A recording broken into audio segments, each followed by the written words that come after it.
Good evening, everybody. I'd like to welcome you to the special city council meeting of May 26, 2022. This evening, we're going to be choosing a new council member to replace Mandy Reed for District 2.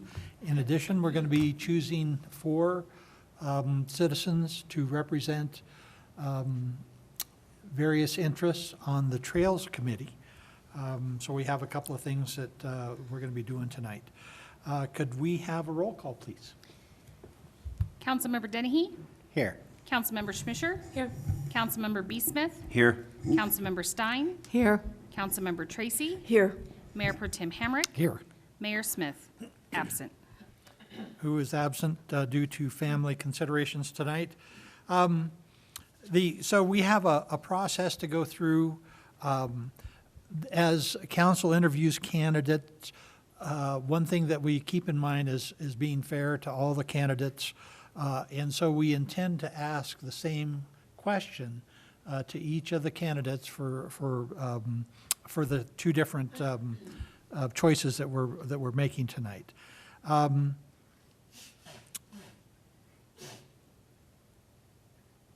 As you answer the council questions, there may be follow-up questions, which is fine and expected. And so if you're a candidate, be prepared for a follow-up question on your answer.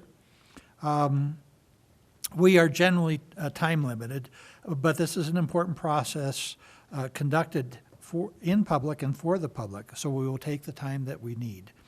Our general goal is to allow approximately equal time for each candidate, but that may be modified by the information needs of council.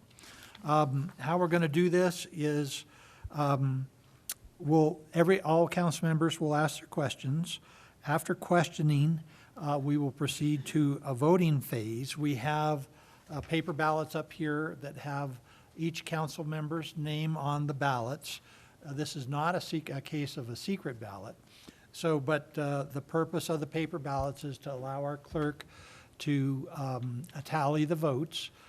She will tell us the tally of the votes, and she will announce the votes by each council member, who the candidate that each council member has voted for. And as far as order goes, we do have 2 people, one for each group of candidates that had to attend tonight's meeting via Zoom. And so because of that, we will let them go first. We have a problem with what we want. And so part of the process is when we question the first candidate, all of you will be taken to a room here in the back. And you will not hear questions or answers. And because we have 2 participating via Zoom, we're going to do those first in each batch. We do have one candidate that will not be able to join us tonight. That's Tim Payne. And I'll talk about that later when we get to that point. And we will probably ask questions in turn. And with that, I believe we're ready to begin. You have a question or comments from council? I just had one question. Will you be asking each candidate to also give a short statement at the front, or will we just go immediately into questions? What's council desire there? I think it's good that if they get up and present themselves a little bit. Okay.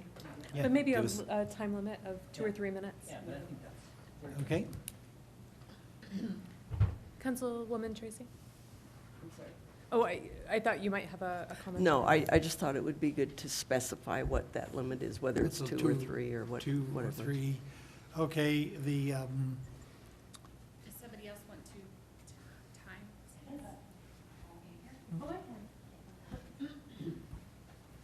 so is it set up for 3 minutes right now? Why don't we just choose 3 minutes then, if that's all right with everybody? And just for the public's knowledge, the Zoom candidates will go first for each batch, and then Yes. we have random draw for each candidate. Thank you for afterwards. reminding that. We have all the other names in these cups that we will be doing a random draw for order after the first one.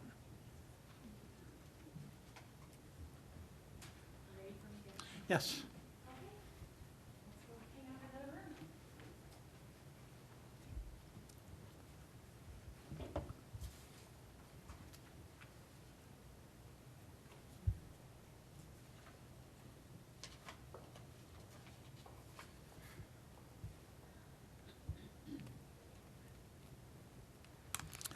And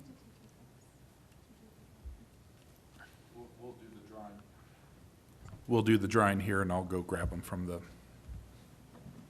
antechambers. okay, and with that, David Nellinger will be the first person that we interview for the District 2 seat. David, hopefully you heard the kind of the introduction I gave, and you will have 3 minutes to kind of give yourself, give us an introduction to yourself. After that, we'll start with Amy Schmister with comments, questions. Okay. All right. Sounds good. Can everybody hear me? Yes. And let me put on my video. Okay, there you go. I do apologize.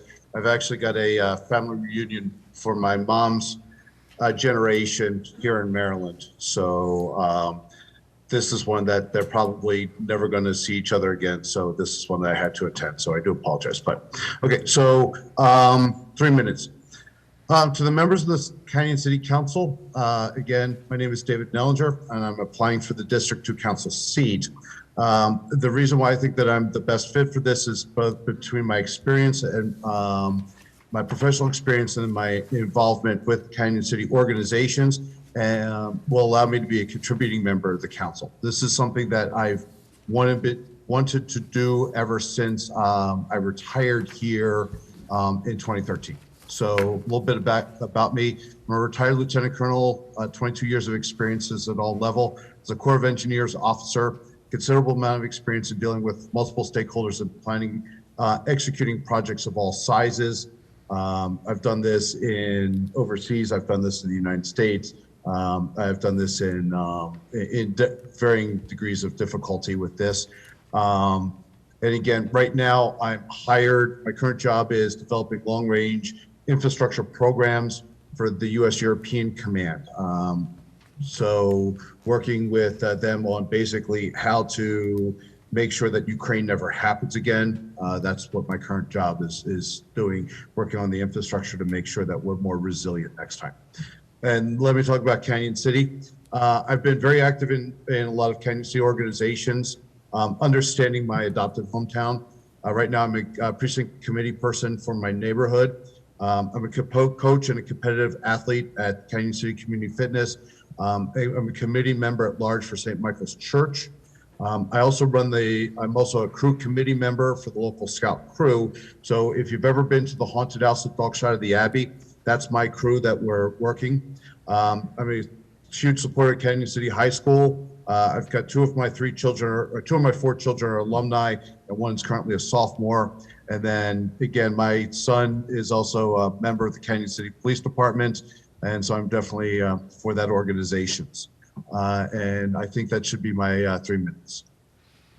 Thank you very much for that. He still has some time, but that's all right. So Amy, are you ready to begin? Absolutely. Thank you so much for that introduction. What do you believe is the role of City Council, the role of City Council members, and how would you approach this responsibility? I think that the role is to have, and again, I'm in Maryland, so I'll use the Navy terminology, as light a hand on the tiller as possible. You have to take the rules and apply them equally and impartial as it goes through. You then also need to work with the mayor and also other key stakeholders on developing the vision on what does Canyon City look like in 2030. That's not a long distance away, especially when it comes to infrastructure planning. So it's to help sit there and take that vision and with as light as touch as possible, create the architecture which allows that vision to become a reality. So the role of the committee members is to be well-studied, well-versed in all aspects of this. What are the goals? What's the present state? What's the future state? How do we get there? And what are the foreseen risks that we can mitigate? And what are the unforeseen risks that we don't know about because they're unforeseen? But then how do we plan against the worst day ever to make sure that we can still achieve that vision that we're looking for? Thank you. Thank you. Andrea? Thank you. My questions tonight are more specific about some of the challenges that we are facing currently as a council. Okay. I agree looking down the road is a great idea, but today we face a lot of issues that we have to get through. What is one thing you would do to address the challenges of homelessness in Canyon City? Ooh, that's a good one.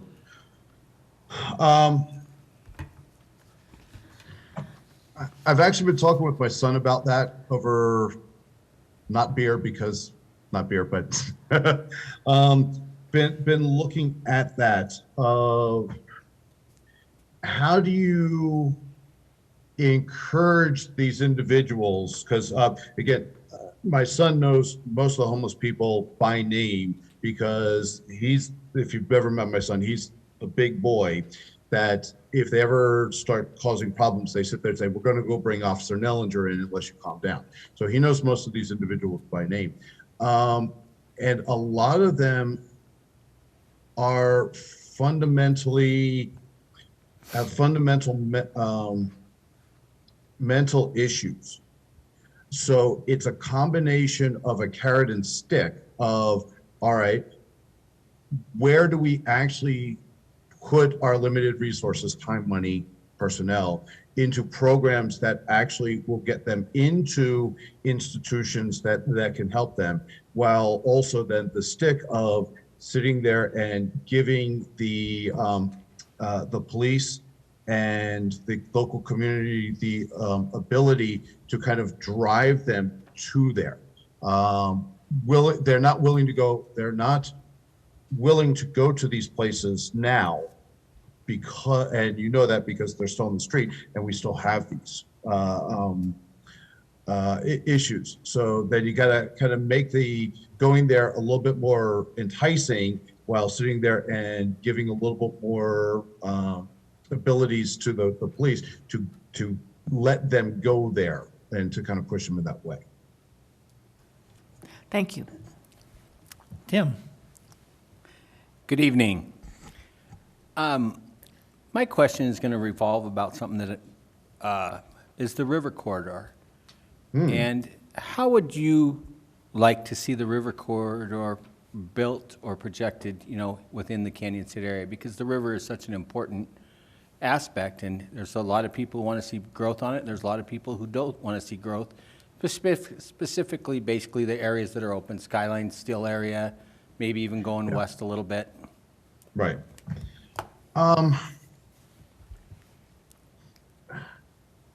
That's a tough one. I like that's a good question. Personally,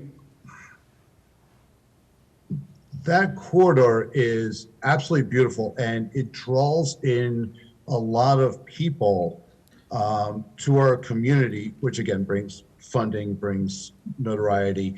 You've got the Apple Blossom 5K. You've got a lot of the hikers and bikers and events. The river, the Whitewater Rafting Fest is amazing. That's my favorite fest of the entire year. So if it was up to me and I was dictatorial about it, the answer is you keep it, you keep beautifying it, but then you don't develop it because it's already developed to attract and draw people. Now, that being said, is as a council, I work, if elected to this position or selected to this position, it's not my job to be dictatorial. It's my job to serve the community. And if the community sits there and says, well, there's more to it than this, you got to listen. You can't just not listen to the people that you're there to serve. So again, if it was me, the answer is you make it more beautiful, you draw more people in. But if it's up to if the community says, Dave, you're wrong, you listen to the community. Okay, thank you. Thank you. Emily? Right, thanks. Thanks for your letter of interest for serving on the council. My question is, what do you see as barriers to economic development in our community? Can you describe one or two barriers?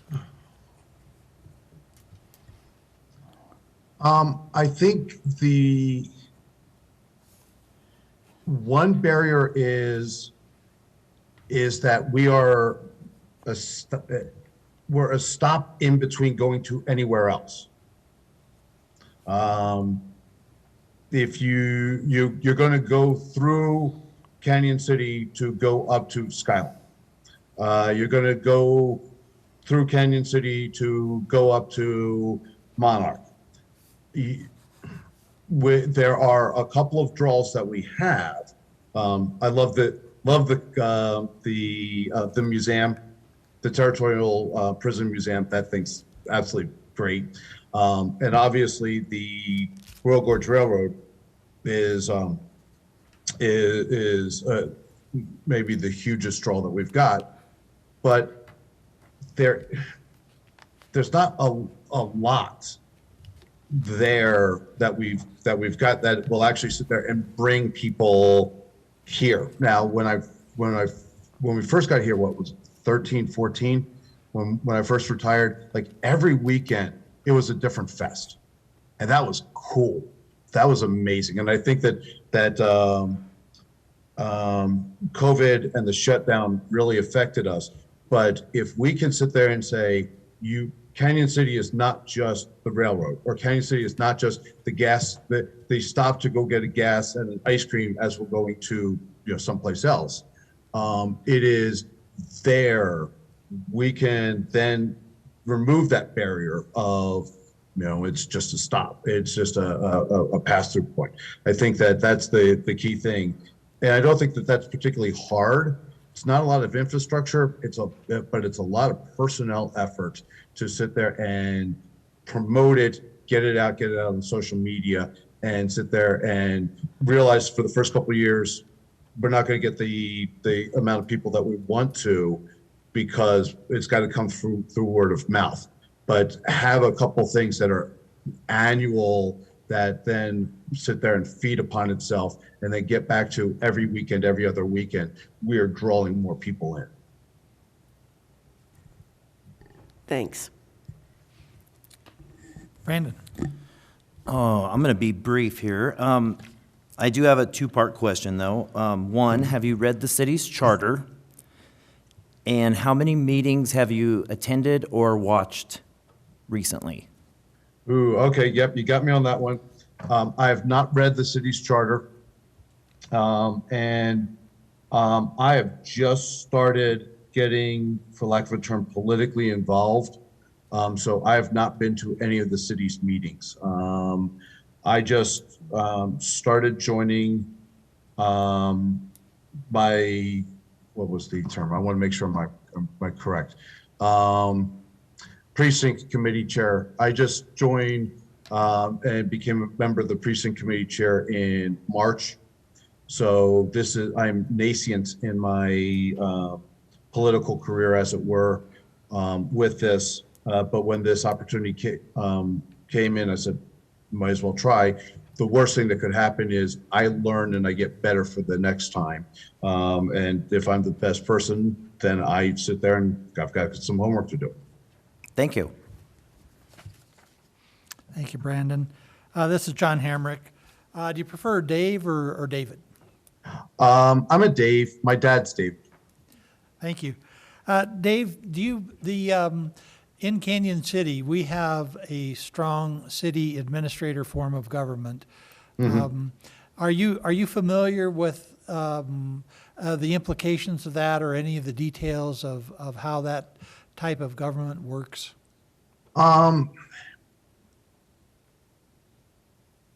Yes. And my personal experience is I did 12 years in Germany.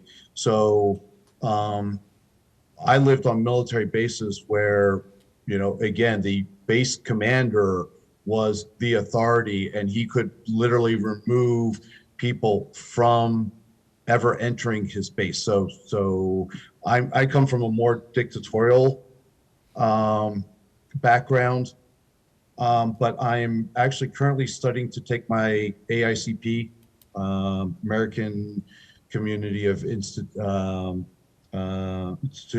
Planners.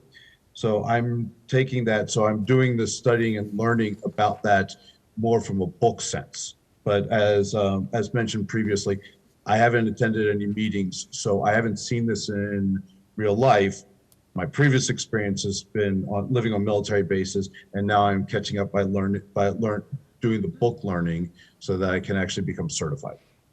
Thank you. And in addition, the Canyon City is a, I'm going to forget the term, home rule city. Canyon City is a home rule city, and that has a special meaning under the Constitution of Colorado. Are you familiar with home rule cities and what authorities they have? I am not, but I've just wrote it down, and that's going to be the next thing I study, next chapter I study for my test. Thank you. Thank you for that. Any other follow-up questions by council? Yes, Amy. What is a precinct committee chairman? Thanks. Ooh. So that's the individual for the particular party that basically goes around, reminds people that it's time for them to vote. Here's the schedule, and answers any questions on the mechanics of how you actually register and how you actually vote in Colorado. Thank you. Any other questions? Okay, thank you, Dave. We appreciate the time you've taken, especially, give your mom our best, right? Yeah, it's her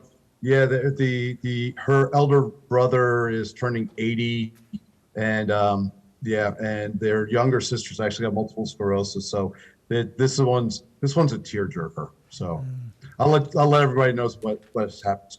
Would you like me to stay on, or shall I remove myself from the conversation as you're going through everybody else? I think Yes, it'd be best if that's up to you.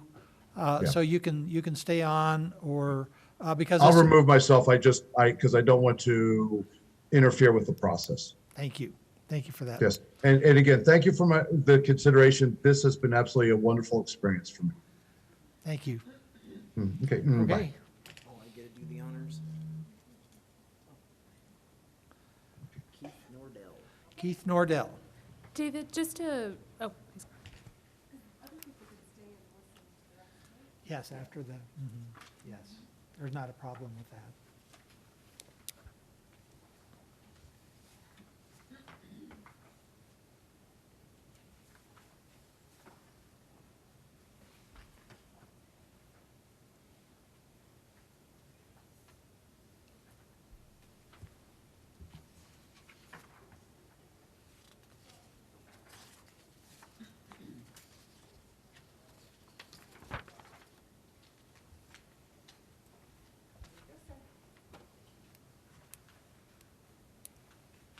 Hi, Keith. How are you doing? Good. Great. You got green lights up there on your microphones? No, not that part, on at the base of Oh, the yes, I microphone. do. Yes, Yeah. yes. Okay, great. Got it. Just making sure that people at home and the worldwide audience watching can hear you. Cast of millions. So what we'd like to do, what we're going to do is we're going to ask you questions. and you can give us answers. There may be follow-up, your answers may, engender a follow-up question, but we're going to give you 3 minutes. You've got lights in front of you, and the green light means you're good, yellow light means you got 30 seconds, and red light means the 3 minutes is up. Okay. To give us an introduction to yourself, if you would, please. Okay. All right. Well, thank you for the opportunity to speak to you this evening. I have lived here in this district for about 20 years. My wife and I and our family moved down here from Colorado Springs, from the Black Forest area, about 2000 or so. And we have enjoyed living in Canyon City. We like it here. And I've been retired now for a few years, and I thought it would be a good opportunity I have the time now and the ability to contribute back to the town and to the society. And so when I saw this vacancy come up, I thought, well, I'll go and, see if there's some contribution that I could make to our town. Thank you. Emily, would you like to start us off? Sure, thanks. And thanks for your letter of interest. We appreciate that, Keith. My question is, what do you see as barriers to economic development in our community? Can you describe 1 or 2 barriers? Well, I think that the, sort of overcoming some of the historical development, or lack thereof, I think is one of the things. I think one of the important initiatives that the council has going on is the river corridor development. It's really surprising to me that that has never been developed, really, in this town. And it's I live just a block away from the river, over on the west side, and it just seems to me that that's a natural feature of our community that would really enhance the town of Canyon City to proceed with that. And so my understanding, for example, is that the town purchased the Skyline Steel property, which I thought was a good move, that needed to happen. And I look forward to seeing that rolled out. I think that's a very good thing. As far as another barrier to development, I'm told by a local contractor that there's not a lot of building lots left in town for residential construction.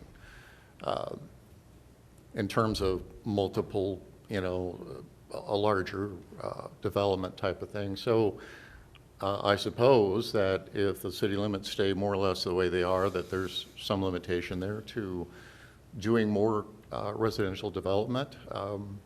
Although I will say in the time that I've been in the town that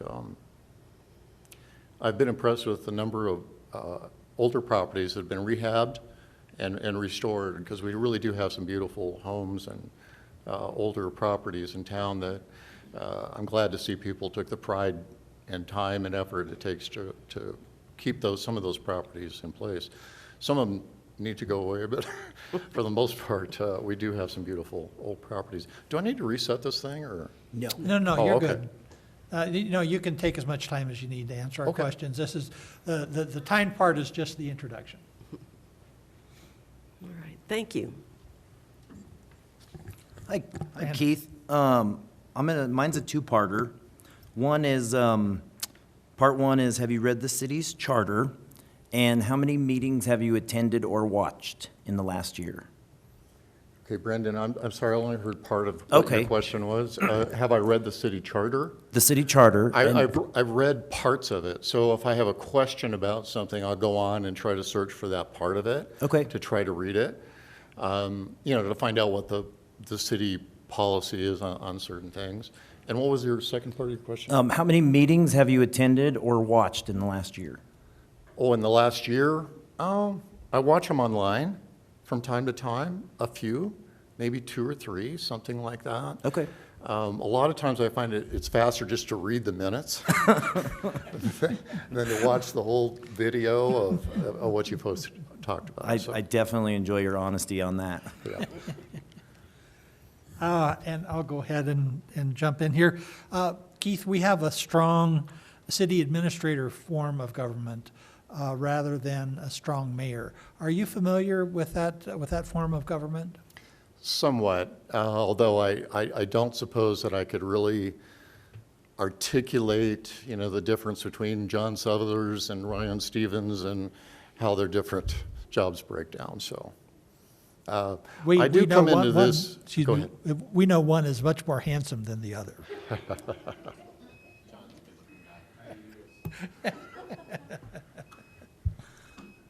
Please go ahead. I'm sorry. Sorry for the. Well, I was just going to say, I would come into this with the humility of realizing that there's much that I would have to learn, not only about the city, but about how the council operates and some of the finer points, as well as some of the larger issues that are here.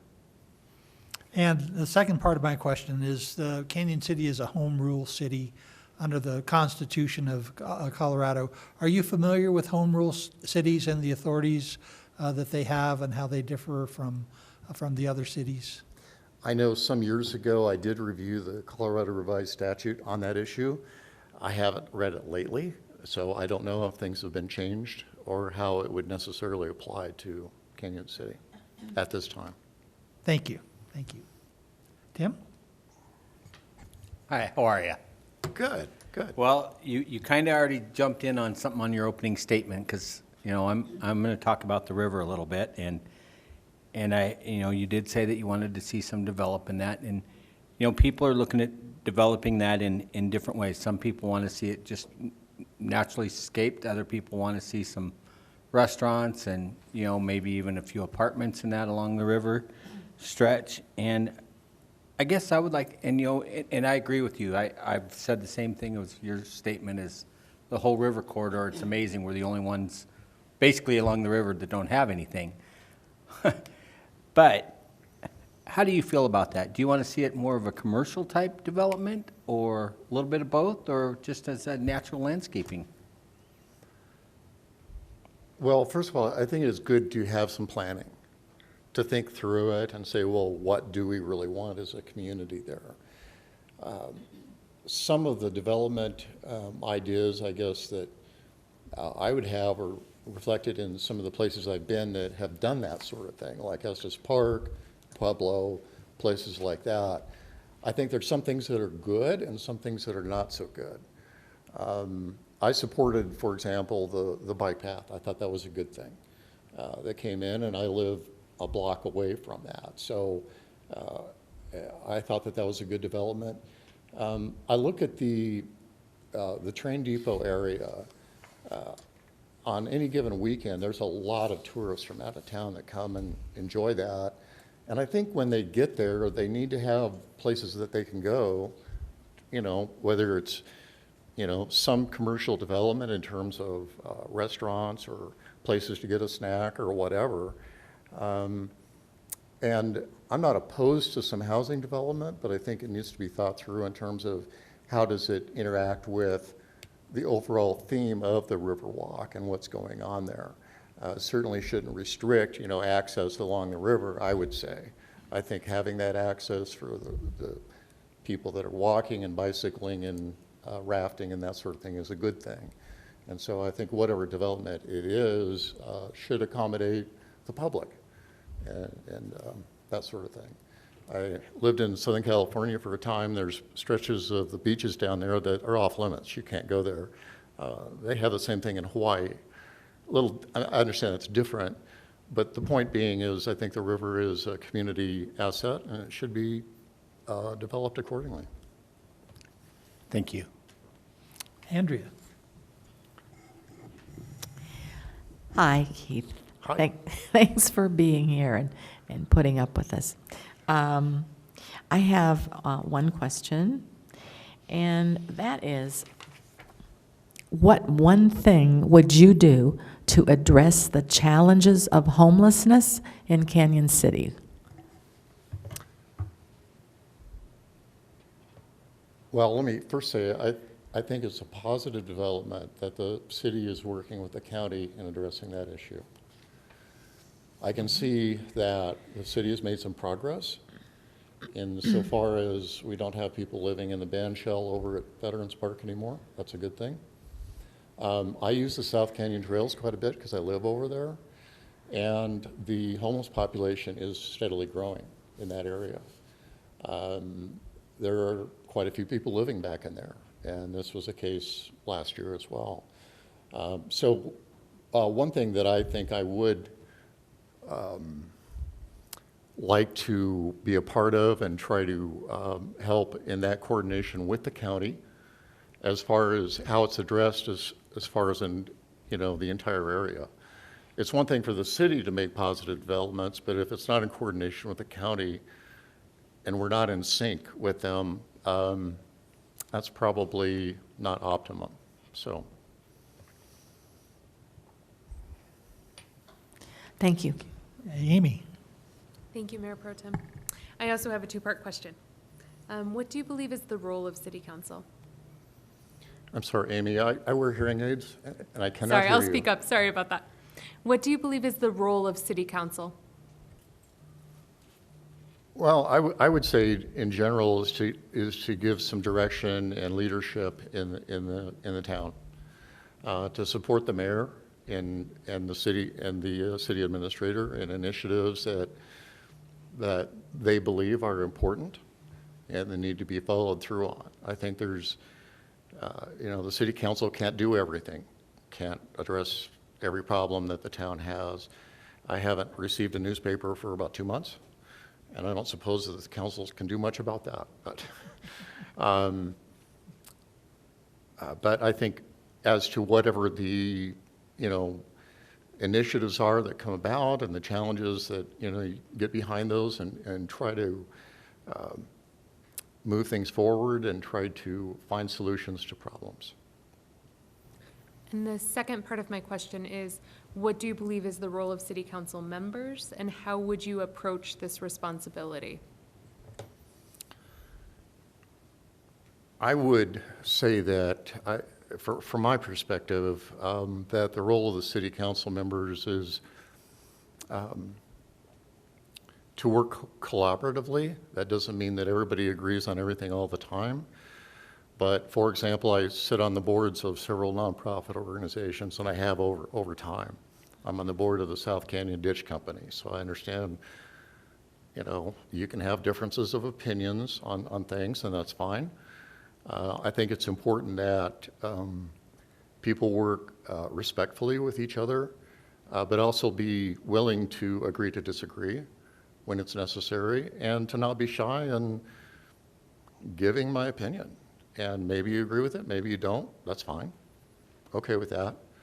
But I think, for example, the city administrator and the mayor need to hear what we really think. Whether they go along with it or not, that's a separate issue, so. Thank you. Thank you. And we're ready. Thank you very much for being here, Keith.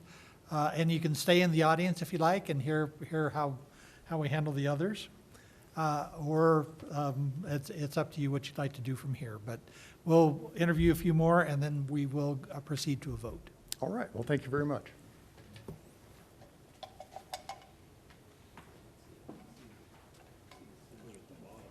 They're at the bottom. Aaron Malenko. Maleko.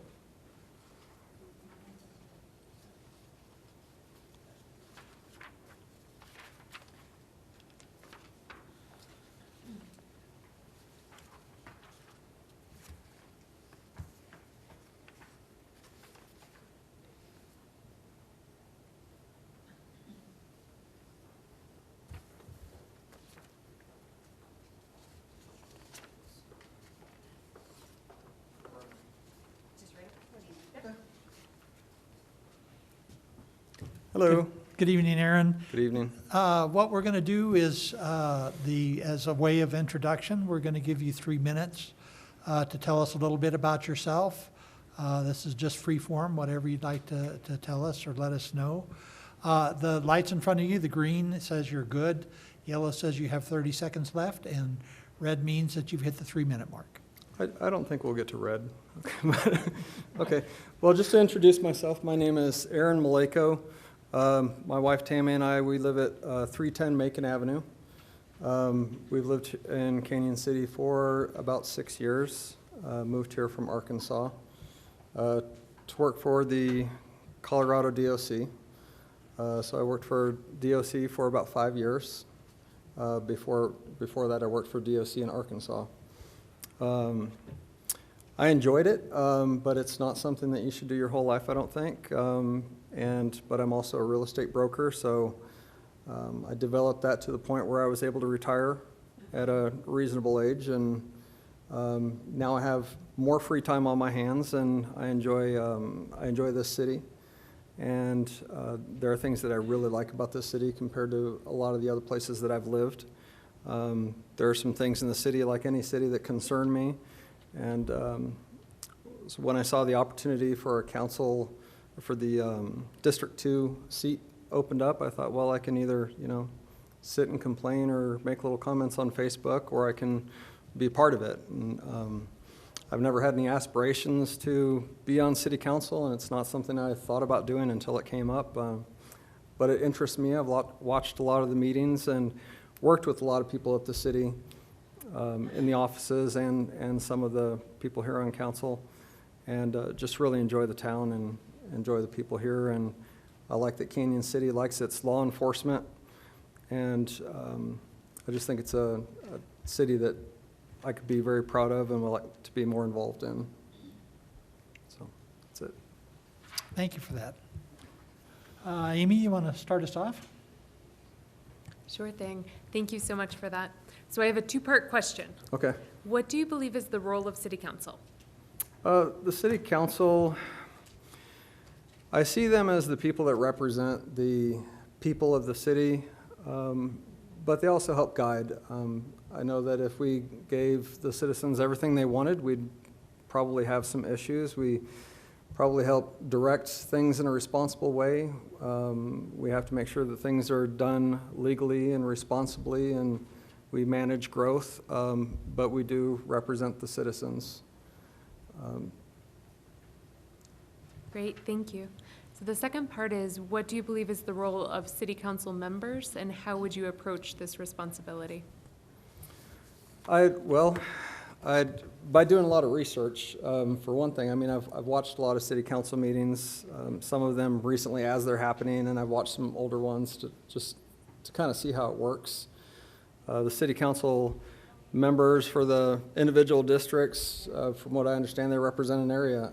I assume that people are going to communicate with them somehow. I don't know that because I've never done this, but I assume that you probably get emails from time to time, or maybe phone calls, and you kind of keep your ear to the ground of what your constituents want.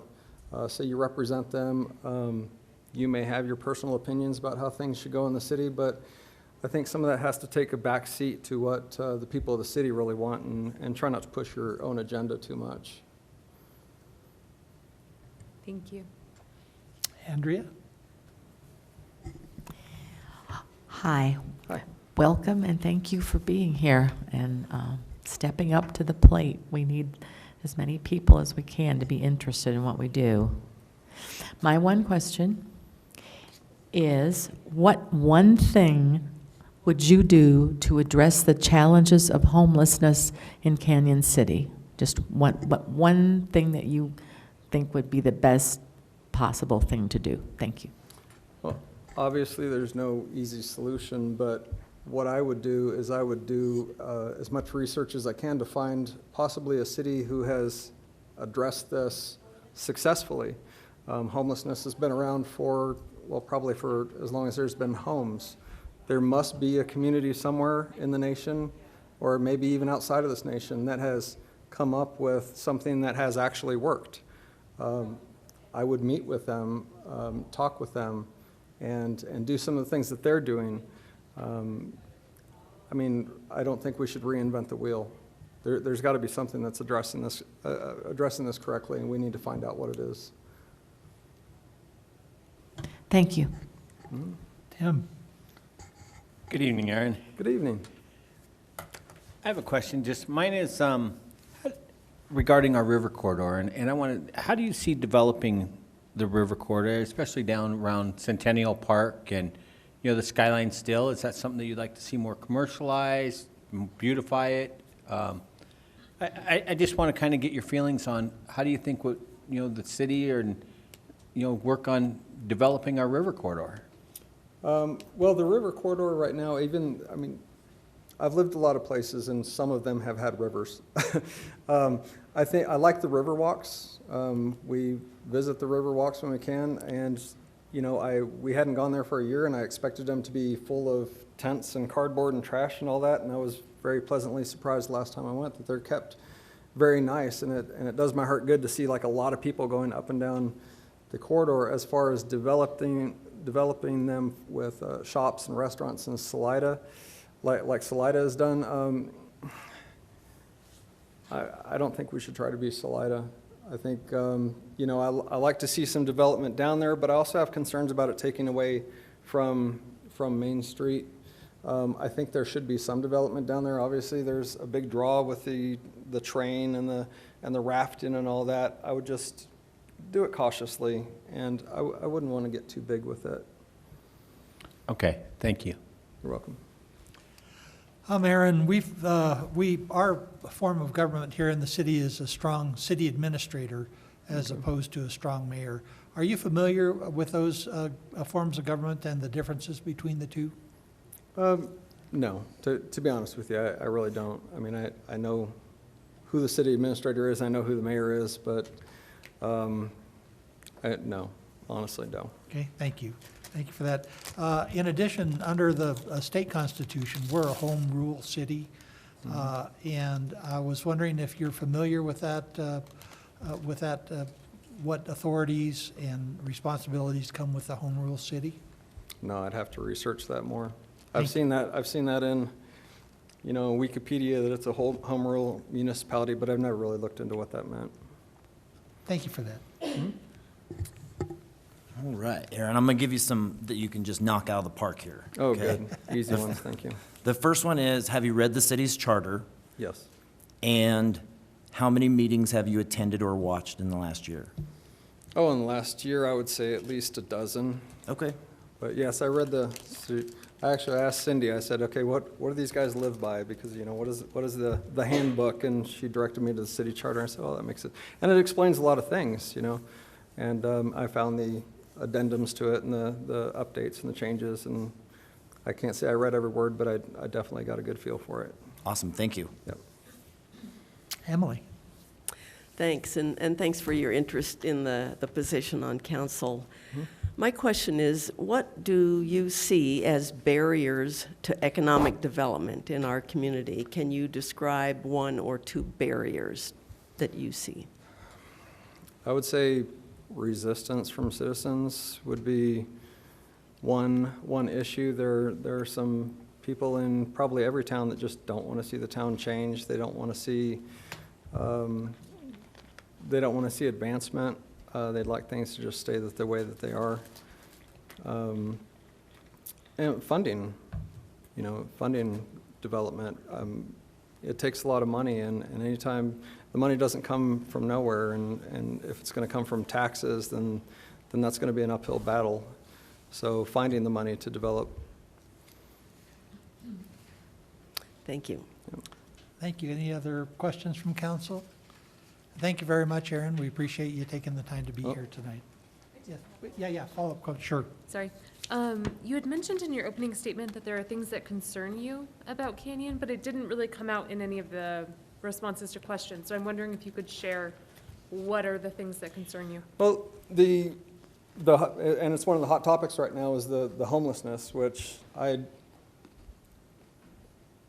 because I live where I live at 310 Macon, and right across the street from me, there was, I wouldn't say people that are experiencing homelessness, but there are people that were basically camping out at a pretty much abandoned house. And there was a lot of traffic, and I can sit there and watch the stolen bicycle parts go back and forth from there. And I see the people come through the alley, stop for a minute and drive on, and I know what that means, you know. I know that there are drug deals going on in there. I see the trash and the shopping carts. And on my way to see Canyon City for the very first time over 6 years ago, I was living in Arkansas and I drove to the state of Washington. And I drove through Portland. And this was 6 years ago, and I know it's worse now. And I saw for the first time what Portland looks like. And the entire community is living in cardboard boxes under overpasses, and I'd never seen anything like that. And in the last few years, I've seen little pockets of that pop up. So that's probably my biggest concern, and people that have been experiencing homelessness have spray painted the back of my building downtown, you know, and they've stolen things. And so I guess that's my concern, is that we get a handle on that issue. Thank you.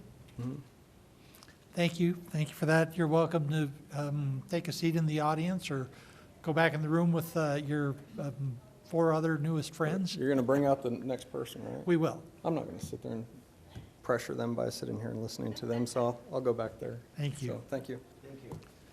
Down to the nitty-gritty here. Christopher Fisher. And we have Christopher Fisher.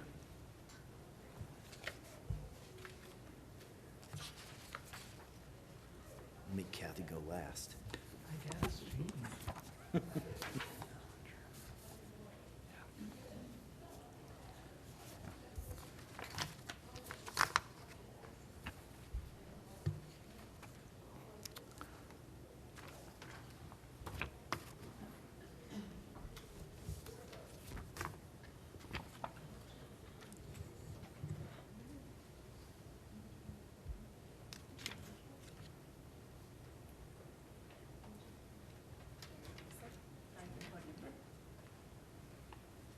Good evening. Good evening.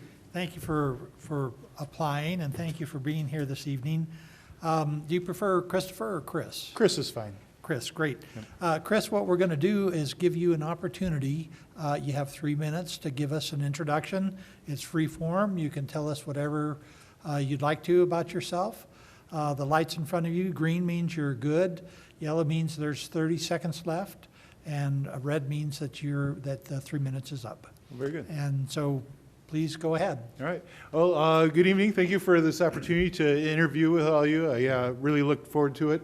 Like I said, my name is Chris Fisher. I've been in Canyon here for just under 2 years now, and really fell in love with the community. I was blessed back in Illinois where I grew up and lived. I was a police officer for 23 years, and I was able to really be involved with our village council with my 23 years of service with the police department. And I really did just really enjoy just being able to tackle some tough topics and stuff like that, and serve our residents of our village, which I'd loved back in Illinois. And coming into Canyon, I just didn't think I'd ever be able to have just that nice, tight community that we had back home, and instantly met some fantastic people and fell in love with this community as well. And when I heard about the opportunity to serve my community, that I wanted to be involved with it. So I've had some experience, like I said, with village proceedings. With Village Council, I was also a liaison for our Parking and Traffic Commission, which we were able to provide some good solutions for some problems here in our town. And then I've been involved in many other commissions and committees with school districts and whatnot. And I just enjoy serving my community. I believe that to lead a community is to be a servant, and that's all I'm really looking to do. So. Thank you for that. Let's see, are we on your side, Emily? Whatever you prefer. Why don't you go ahead, please? All right. Thanks. And thanks for your interest in this position. Thanks for being here. My question is, what do you see as barriers to economic development in our community? Can you describe 1 or 2 barriers? That's an excellent question. Barriers in our economic development would be definitely just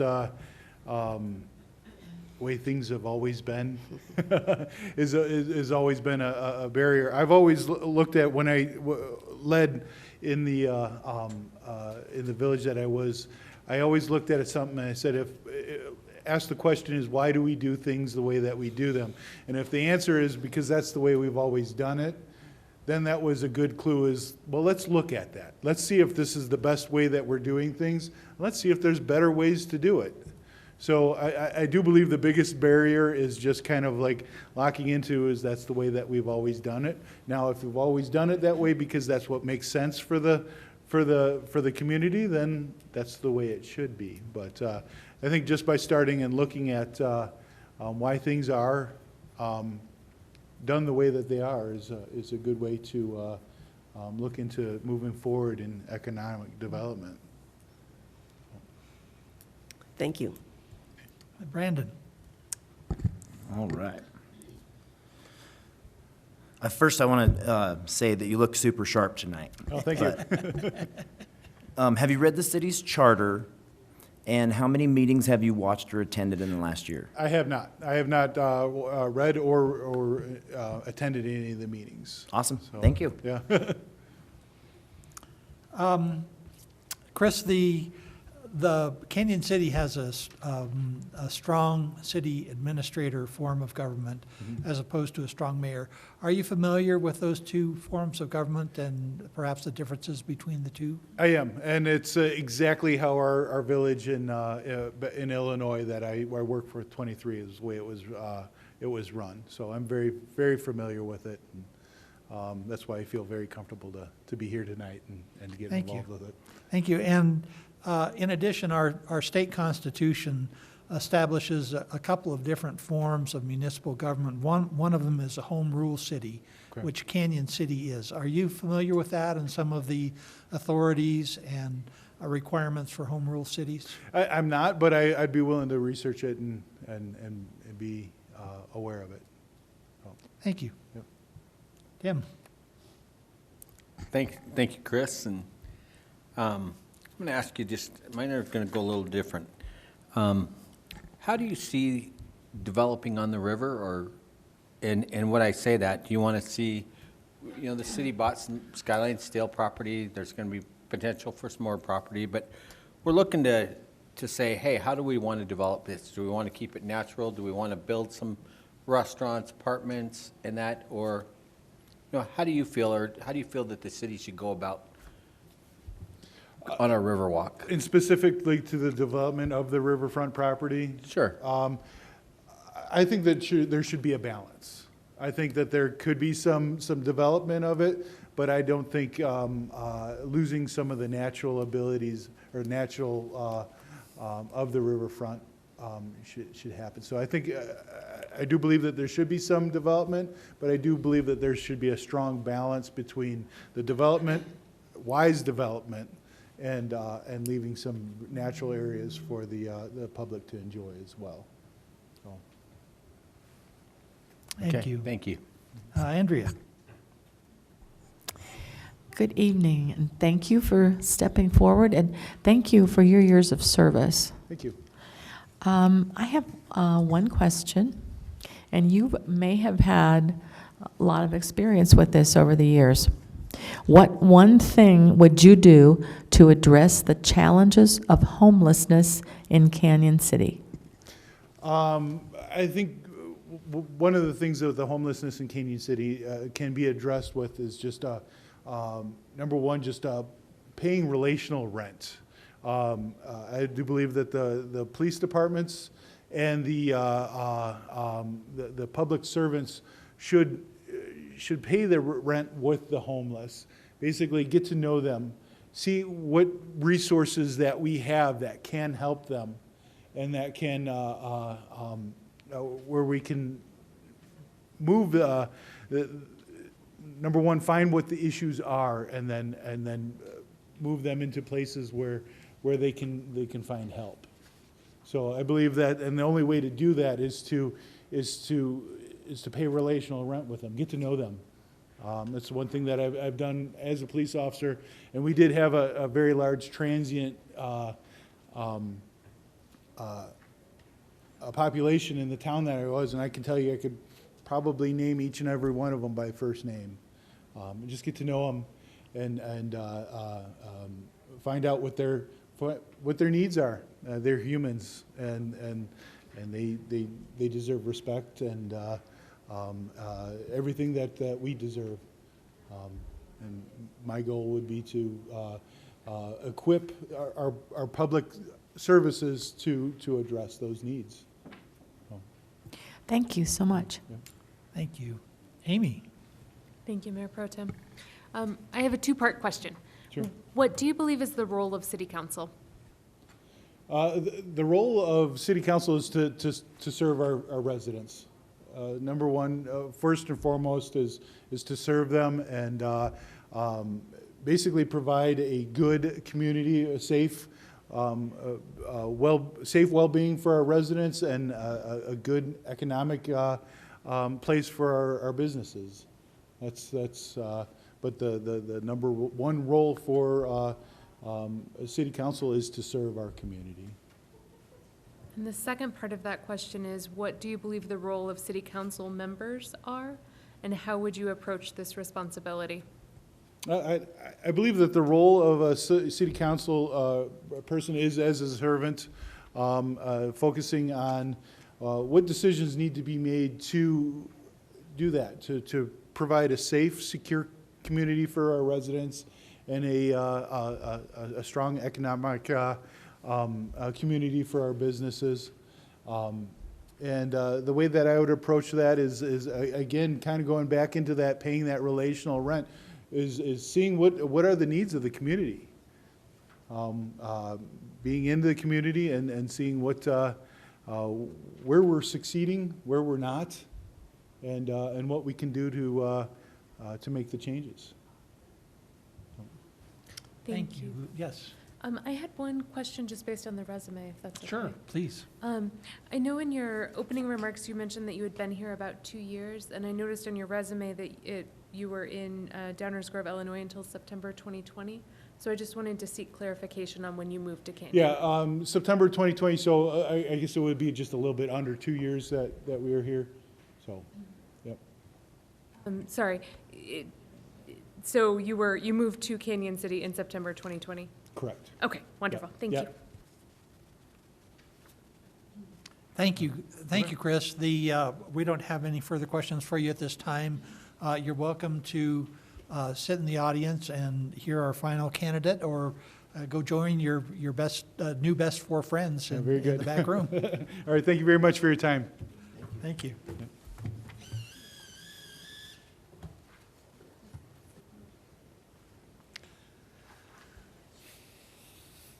Let's see whose name comes out.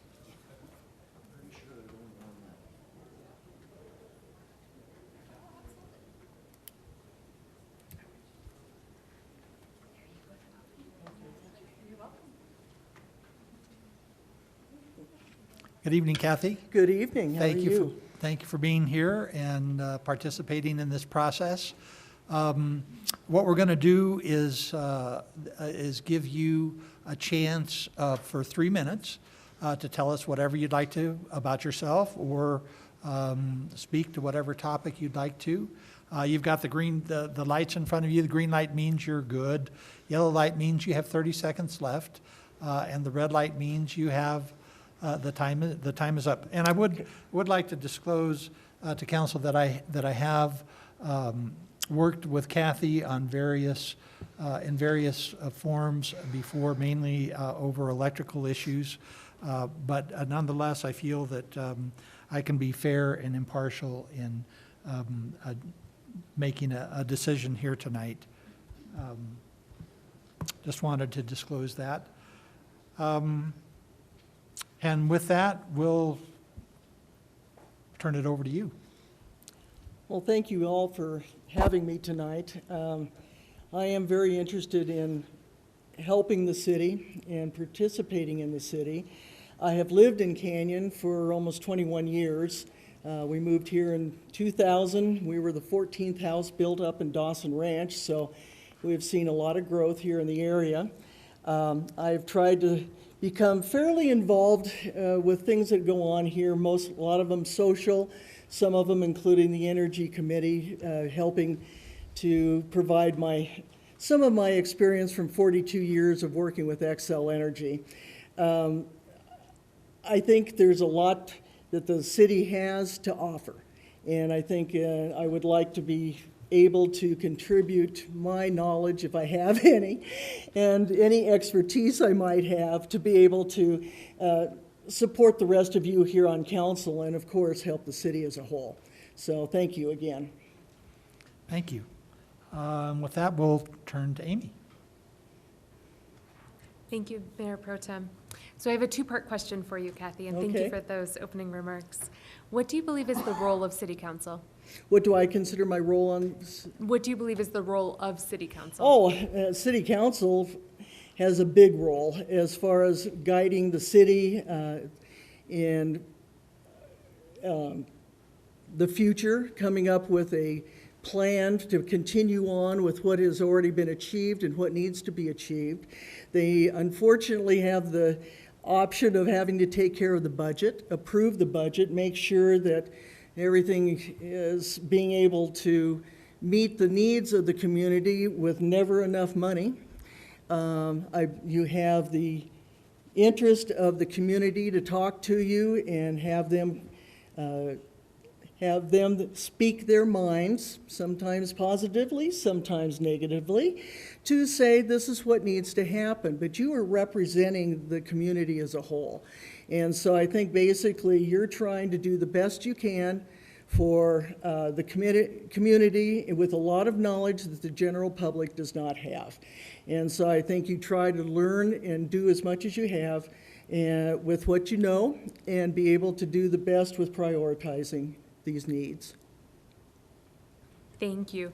You've already gone pretty far in answering the second part of the question, but I'll ask it in case you have anything to add. What do you believe is the role of City Council members, and how would you approach this responsibility? Okay, and you're right. I consider the council and the members one and the same in many ways. Some of you are at large, some of you represent a specific district, but the thing is that you as individuals are trying to do what's best for the whole community as a whole. And you may not be able to satisfy, say, District 2, because it's got to have something that's done maybe in District 3, but again, it's for the betterment of the city as a whole. And so I think that's where you come together to try and do what's best for the city as a whole. Thank you. Thank you. Andrea. Welcome, Kathy. Thank you. My question is very specific. If you could do anything, what one thing would you do to address the challenges of homelessness in Canyon City? Boy, knowing that that's been in the top of many tops of your topics lately, yeah, I'm just a little nervous. Anyway, I think part of it, we are not unique to this issue. I think every community that we know of, whether it's Pueblo, Colorado Springs, Denver, or Alamosa, we do have the issue of homelessness. I, from my personal perspective, would like to do as much as we can from a mental health perspective. There's a lot of people that think that the homeless is strictly, they don't want to work, this and that and the other, but unfortunately there's a lot of military, there's a lot of people who perhaps have mental health issues, and if there's a way for the city to be able to provide some of those solutions to those issues, I think that would go a long way for the homeless situation as a whole. Thank you. Tim. Good evening, Kathy. My question's a little different, a little more fun.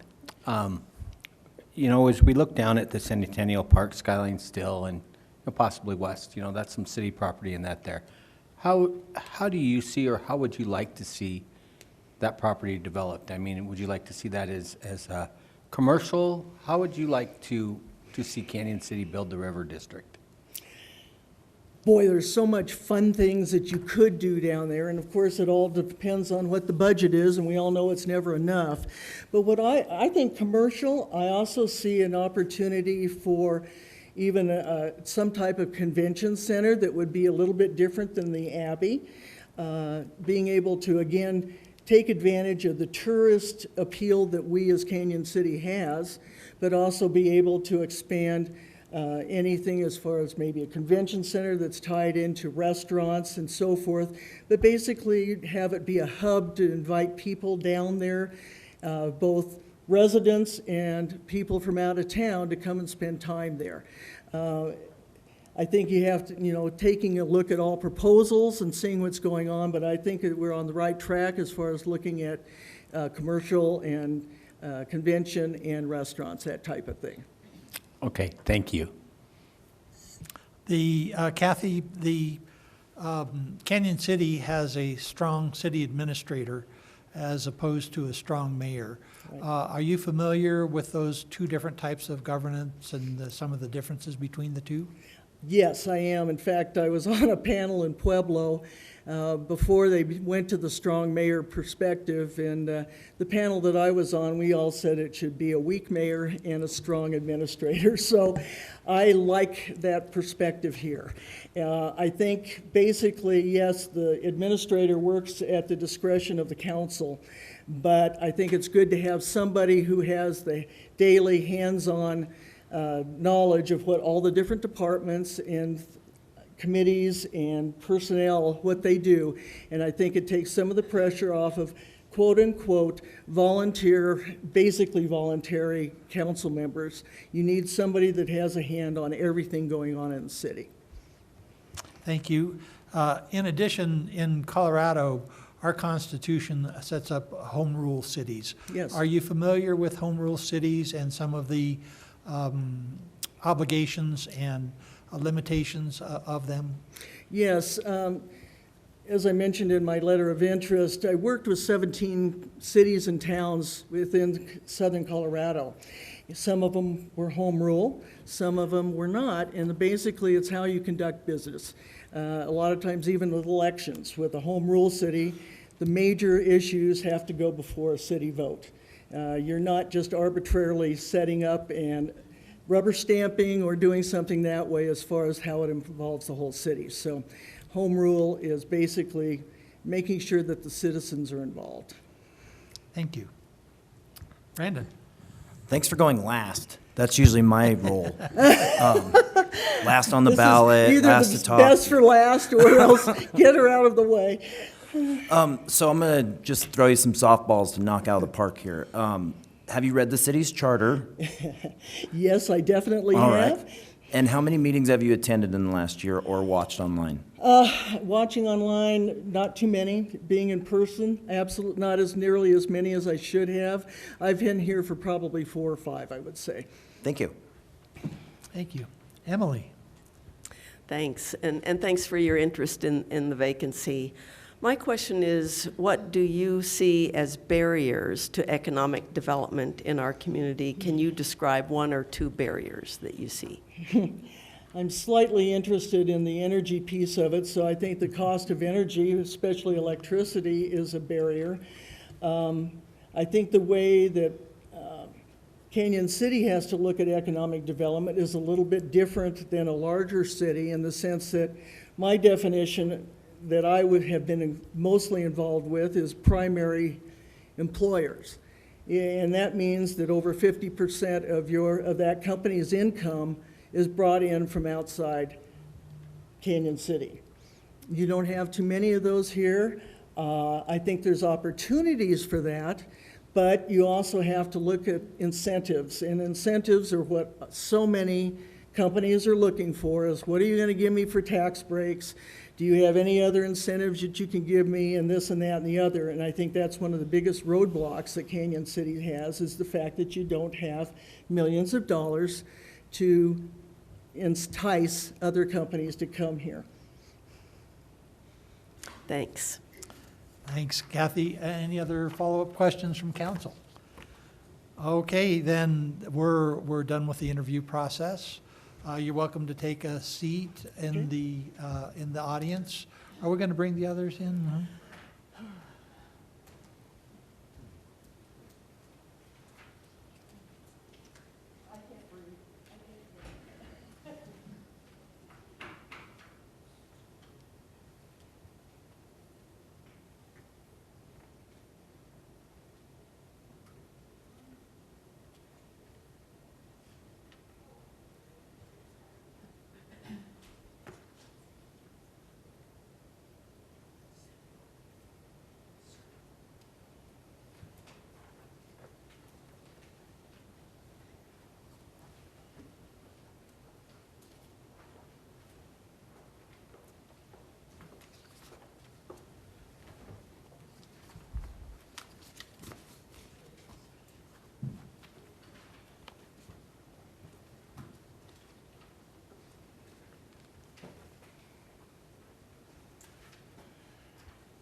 So we're ready to proceed to the vote, but first I just want to thank all of the candidates again for being here and participating in this process. It's I must say it's very encouraging that we have such a strong slate of candidates. The choice will not be easy. We're gonna start by voting for 2 out of the 5. We'll tally the votes and see what that tally is, and then proceed from there. But I do want to thank you again for participating and being here.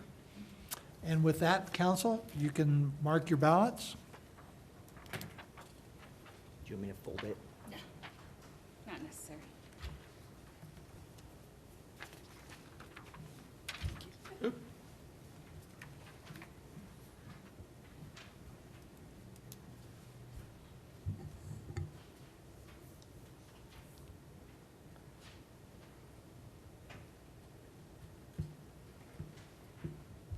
Now the arduous process of counting the votes.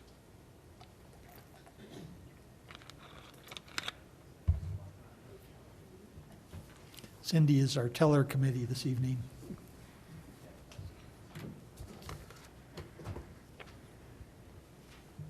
Okay, do you want me to read everybody's vote and then read the total?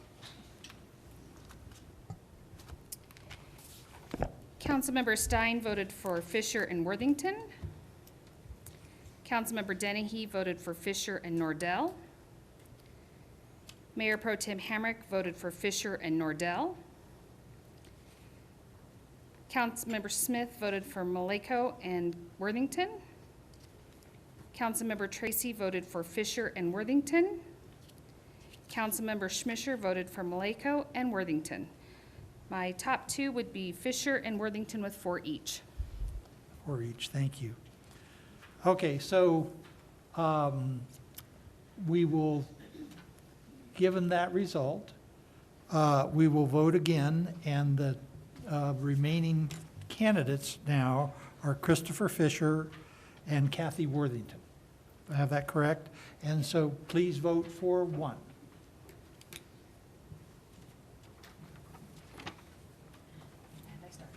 This is the night of my new steps. Thank you. Thank you.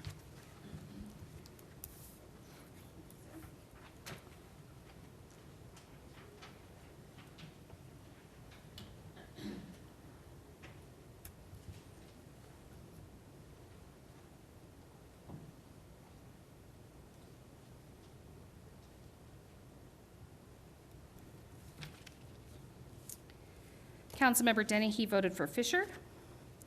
Councilmember Tracy voted for Worthington. Councilmember Smith voted for Worthington. Mayor Pro Tem Hamrick voted for Fisher. Councilmember Stein voted for Worthington. And Councilmember Schmischer voted for Worthington. And so I believe we have a majority of 4 votes for our new council member, Kathy Worthington. And- Congratulations and welcome to council. I just want. Mayor Pro can I Tem just- Hamrick, oh, I'm sorry. Didn't mean to interrupt, sir. go ahead. But we would like a motion and a second to make it official, please. Thank you. So, Awesome. Just before we do that motion, I want to thank everybody that came and interviewed tonight.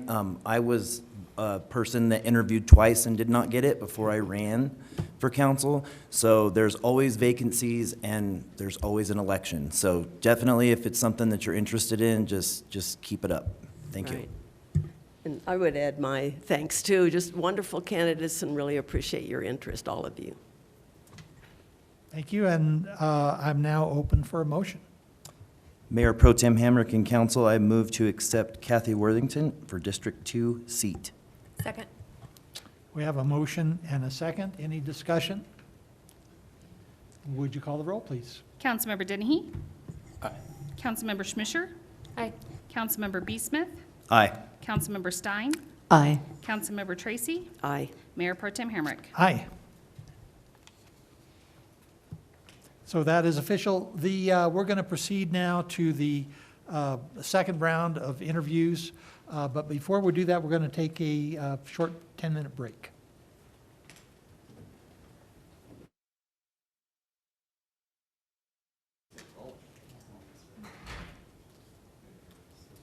Thank you. I'd like to call this meeting back to order. We now proceed to our second selection for the evening. This time, we're interviewing candidates for the Trails Committee. And we do have 9 candidates, and we will proceed the same way that we did previously. We'll ask each candidate to give a brief 3-minute introduction. And I think that and this is a discussion item for council, would it be better for each of us to ask individual questions, or would it be better, considering that we have 9 candidates, to agree on 2 or 3 questions that we just put? I like that. Just speed it up a little bit. That makes sense, and it's a different kind of position. It is. That none of us really have expertise in. Mm-hmm. What's your feeling, Amy? I mean, I do have, I had 5 or 6 questions that I wanted to ask, and I narrowed it down to 1. So I guess as long as my 1 is amongst the 2 or 3 that gets asked, I'm perfectly fine with that approach. Well, No, I mean, I'm, why don't you give us your top 3 questions? uh, That would be better, you have one question, so it's my top question was, what would success look like for this committee? So essentially, like, what do you see as like the end goal that this committee is trying to reach? Mm-hmm. The other questions that I pondered as I was in my narrowing process were, what is your vision for the Royal Gorge Trail system? So like, would you like to, it's similar to Tim's question on the riverfront, like, do you want to see more public events there? Do you want to see more local events there? How often should the trails be closed to Canyon City residents for these public events? And then, and then my top third question was, when we're considering these sorts of contracts with outside entities, what are the most important factors to consider? Because I think that will let us know if they've really thought this through and if they have the expertise to kind of weigh in on the policy front in terms of liability, trail damage, city making the call when it comes to weather. So those were my top 3, but as long as the what would success look like for this committee is included, I'm fine with any approach that we have. Does anyone else have another question they'd like to ask, or are you good with those 3? One of yours is similar to one I had about just how do you balance events versus public access. Mm-hmm. I had a general question that I don't know that it adds to this, but what's working and what's not working currently with city trails? See if that elicits. I think those are great, because I don't know a lot about trails, so my question was going to be, who's your favorite baseball team? So. Because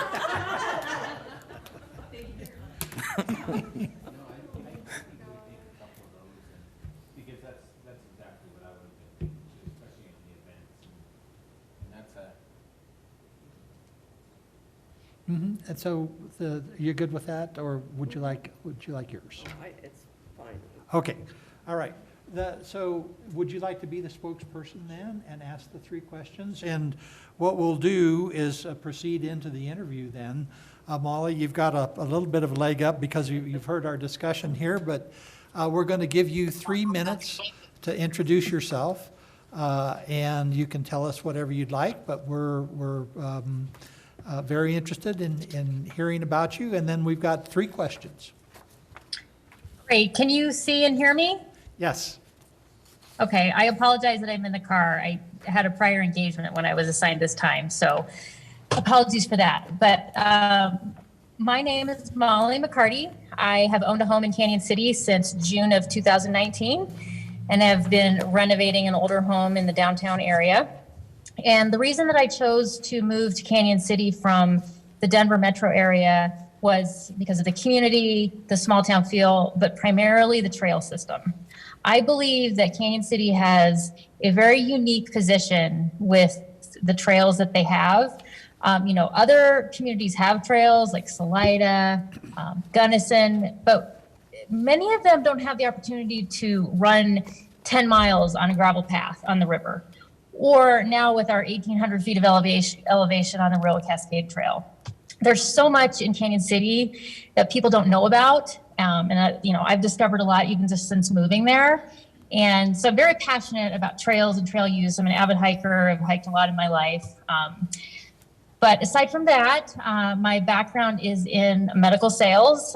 I most recently was a regional sales director for a biotech diagnostic testing company, and have just about 10 months ago taken some time off to kind of enjoy life and reassess. So this is the perfect opportunity for me to contribute my time to a better cause and to help out. So I'm just extremely excited about this and want to see Canyon City move forward with continuing to build and maintain and advertise and let people know how great our trail system is, and just contribute as a community member.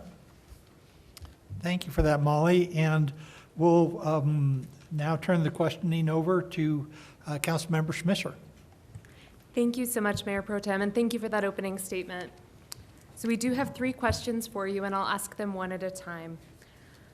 What would success look like for this committee, in your opinion? So, in my opinion, success would be knowledge of Canyon City's trails outside of Canyon City and the greater Fremont area. I think it's very unknown what we have in Canyon City. And, take Gunnison, for example. Everyone knows about their trails. Crested Butte, everyone knows about their trails. Success would mean we have built the trail system up to the level of awareness that those communities have. And that would encompass a lot of what you all were talking about, like what is the usage policy? Who's using the trails? What is their condition? What are we doing to further the betterment of the community with the trail system? I just really feel like widespread knowledge of Canyon City's amazing trail system would be success. Thank you. What is your vision for the Royal Gorge Trail system, and how do you think the city should balance trails being closed for private events and being open for public use? Yeah, so I'm a little less familiar with the Royal Gorge system and the public-private use, but I will just say that there's always going to have to be a balance. And I think that because of the trails that we have, we're always going to be drawing events. People are going to want to come here and hold their events here. So you have to look at the balance.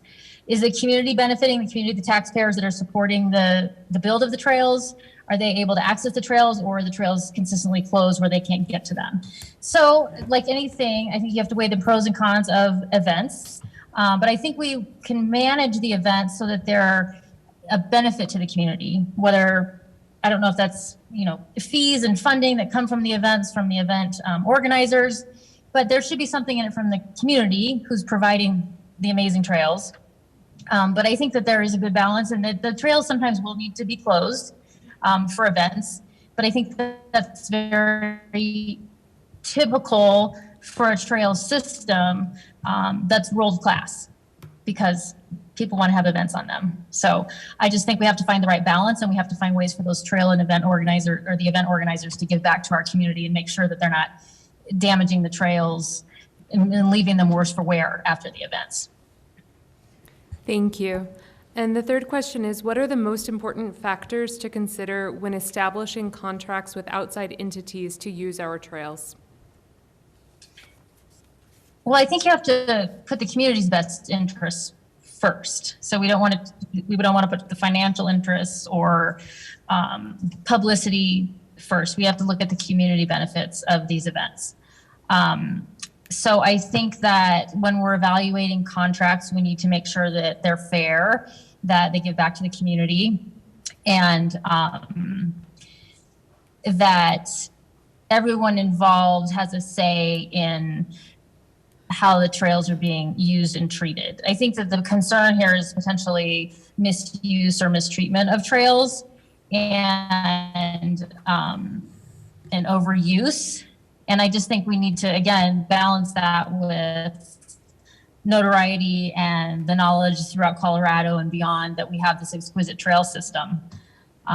So I just think, it needs to be looked at, and you can't just be distributing out contracts to whoever wants to hold an event here if they haven't agreed to the terms that hopefully the trail committee will determine. Thank you so much, Molly. Really appreciate your time and interest in the position. Thank you, Molly. You're welcome to stay online. And are there any follow-up questions first? So you're welcome to stay online and listen to the others. Eventually, we'll get to a vote, but it'll take us a little bit to get there. Okay, I am at an event, so should I call back in like 40 minutes? Yes, you have 20? the link, so you can join. You can do whatever you need to do, join whenever Okay. you like. And if you miss the announcement or something happens, you're not able to rejoin, you, of course, will be notified how this turned out. Okay. Thank you so much for letting me join by Zoom. I really appreciate it. Sure, thank you. Mayor Pro Tem, just as you're doing the next drawing, I did just want to disclose I am personally friends with many of the people who have applied. I do not in any way think that it will affect my judgment, but I did want to ensure that I disclosed that and that people were aware. And I'm going to follow up with that. There's many that I've worked with on different boards, and yep, it will not conflict. Ashley Sack. Ashley Sack is next.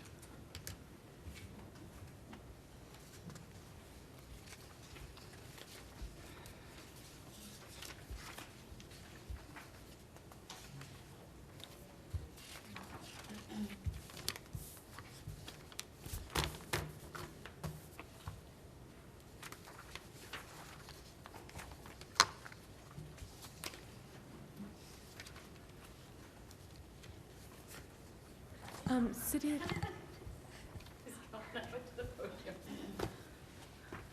Good evening, Ashley. Hi, how are you? Good. How are you doing this evening? Oh, I'm not nervous or anything. Oh, well, don't be nervous. None of us up here bite, The, what we're going to do is we're going to give you 3 minutes to introduce yourself, tell us what you'd like, or say whatever you would like. The lights in front of you will indicate the time. The green means okay, yellow means 30 seconds until the 3 minutes are expired, which is indicated by red. And then following that, we have 3 questions that we'll ask you. Amy will be our spokesperson for that.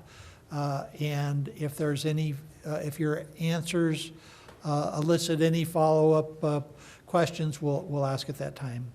But that'll be the process. So you're welcome to start and tell us what you'd like. Okay, I feel that was like when you start off the starting line at a race in high school and your heart starts jumping. Okay, my name is Ashley Sack. I am a resident of Canyon City, and I have been since 2004 when I came here as a whitewater rafting guide. I have been a mountain biker and a trail runner and a triathlete since college. It is my greatest joy. And when I had my 2 sons and quit my job as a teacher at the Florence Middle School, I kind of just did odd jobs in graphic design. And when Fremont Adventure Recreation gave me a call and said, would you like to help out and be our coordinator, I jumped at the chance and I've never looked back. It has been the greatest honor of my life to serve this community in creating trails and outdoor recreation opportunities that hopefully serve everyone. I strive every day to better myself and my nonprofit and educate my board on all of the items that I learn when I go to different conferences. I keep my ear to the ground when it comes to changes, new policies, new businesses, whatever I think might affect who uses trails, how they use trails, where they use trails, you name it. I try to bring that to my board and to my community. I am still a trail runner, I'm still a mountain biker, and I still work for Fremont Adventure Recreation. And in the past 5 years, as my children have gotten a little bit older, I've been able to immerse myself in some other volunteer opportunities in this community.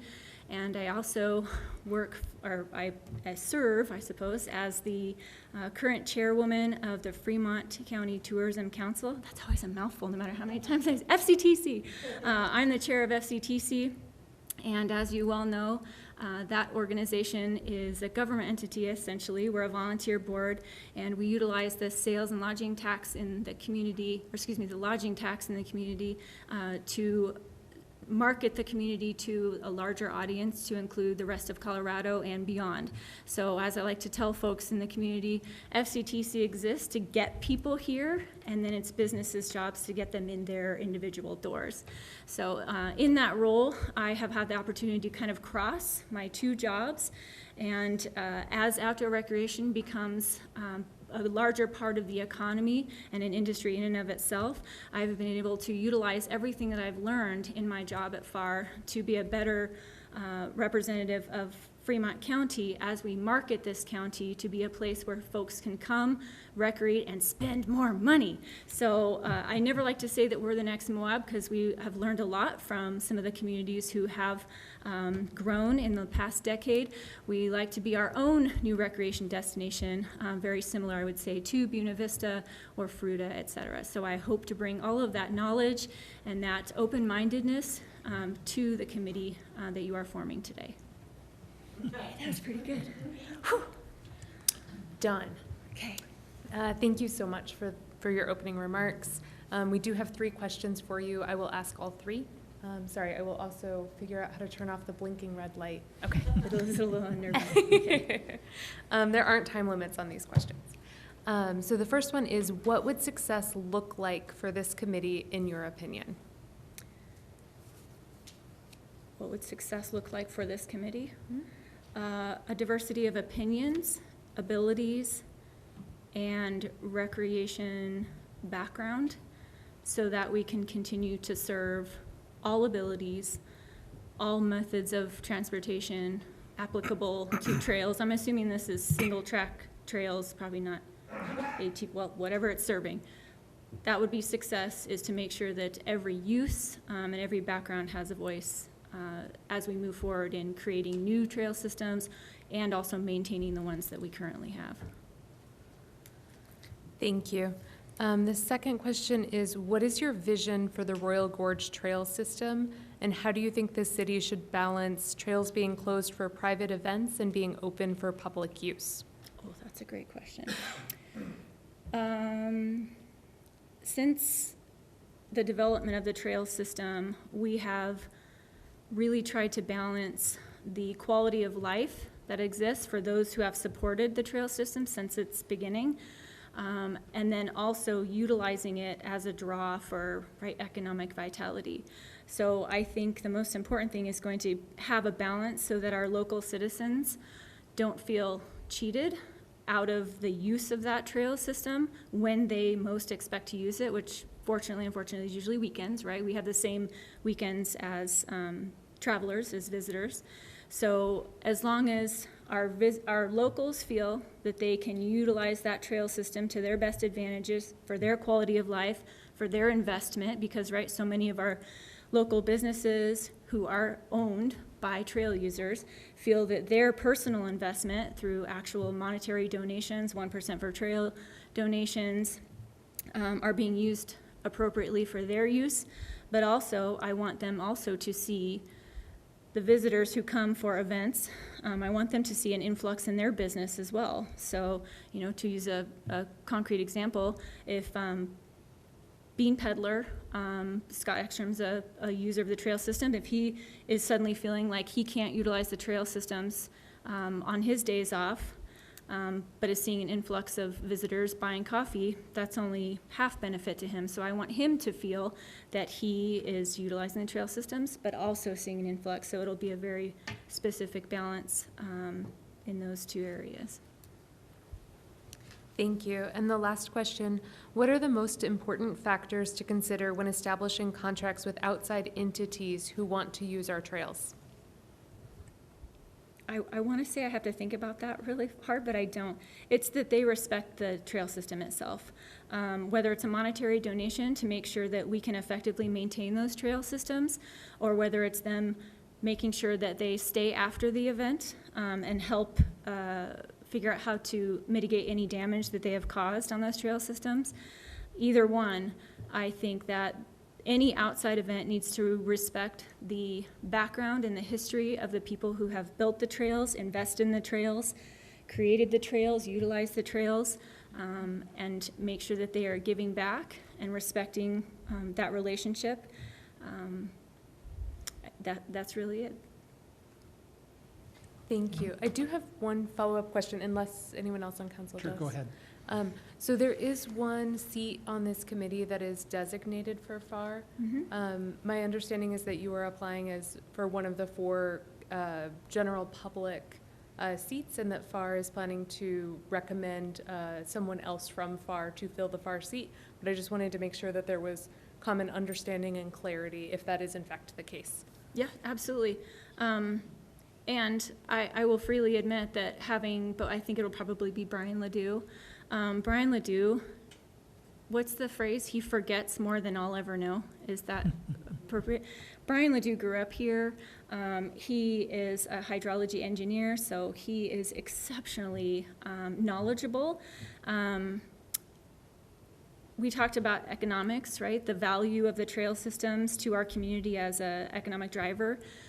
So as the current chair of FCTC, I feel that I do have some insight into how we market this area, how we continue to market this area. So is there an elephant in the room? Yes, I am also part of FAR, but I feel that I bring a different viewpoint than Brian would. As I said, I attend conferences. I'm a lifelong learner. I feel that I'm also my strength, and I hope my FAR board would also say this. My strength is relationships. I value talking to other people, figuring out other viewpoints, and that's my job with them. And in my job with FCTC, my job is to look at numbers. So we see who's coming in, why are they coming in, how can we compete with other communities across Colorado, and fortunately, unfortunately, how we compete with them. The offering that we have, especially in the last 5 years, is outdoor recreation. So the two overlap a great deal, but I feel that I would bring different strengths than Brian would. And with that being said, with 4 spots, diversity of background and use, I completely understand that question, and no hard feelings if it's not me. I appreciate that there should and will be a diversity on this group, but yeah. No, absolutely. And I just think it's important for transparency and to ensure that everybody understands. Yeah. I just love trails, you guys. Anything trails. Okay. I have to show up and put a letter in, right? I'm not going to not do it. But yes, I absolutely understand your point of view, and thank you for that question. Any other questions? I do have one, Ashley. Is either FAR or FCTC a paid position? Yes, I do get paid to work for FAR. For FAR? You get paid for work for FAR? I get paid in hugs and lots of emails for working for FCTC. So that's a non-monetary compensation? No, yeah, volunteer position only. Okay. Yes. Thank you very much for that. Thank you. And I would suggest that you rejoin the room and back while we interview the other people. But then we'll call you out for our voting process. Okay, sounds good. Thank you very much. Thank you for being here. Yep. Oh, we do have to choose somebody else. Patty Schlesinger. I think I said that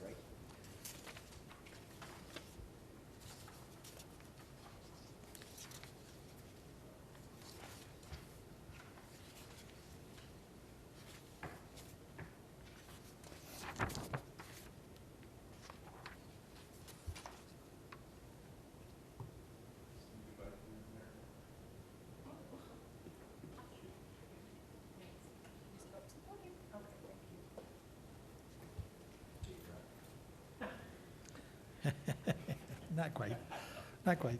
Good evening. Good evening. And Hi. thank you for being here. What we'd like to do is we'd like you to introduce yourself and talk to us about whatever you'd like. You'll have 3 minutes to do that. There's 3 lights in front of you. Green means you're good. Yellow means there's 30 seconds left, and red means the 3 minutes has expired. At the end of that, Amy Schmischer will be our spokesperson, and we have 3 questions for you.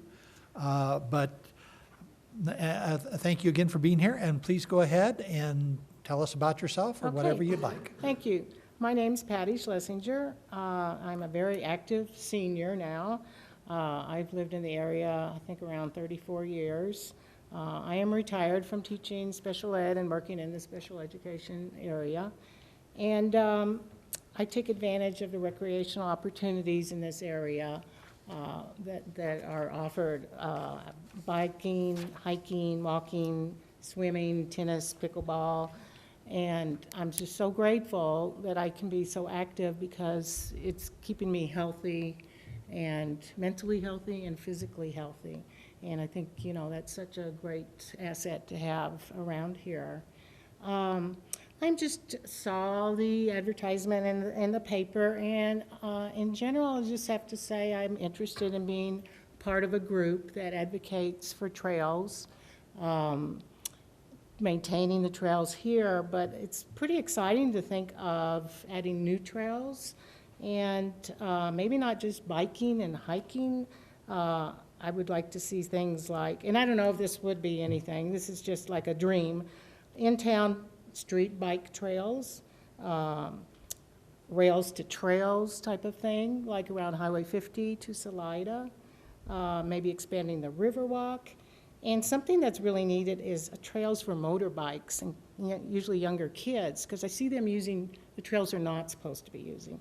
So that's just a thought that that's a need here, and you know, maybe that's a possibility. And I just like the idea of being a partner with different agencies that promote the same love of the outdoors and recreation that I do. And I would also like to think that this council or this committee would partner with the youth, would get youth and seniors and just, you know, like Star Point participants to also be part of the trails, developing trails and maintaining them and that sort of thing. And I guess that's about all I can think of right now, so thanks. Thank you. Thank you so much for those opening remarks. As the Mayor Pro Tem mentioned, we have 3 questions for you, so I'll ask them one at a time. What would success look like for this committee, in your opinion? I think the expansion of different trails would be really a success, as I mentioned. Motorbike trails, as I said, my dream, in-city bicycle trails, because of course that's going to help with tourism and the usage. Rails to trails, I mean, man, all of those or any of those would, in my mind, would be a real success story. And if other communities have them that are the similar size, I just don't quite understand why it is, this area couldn't also, be implementing those types of trails. Thank you.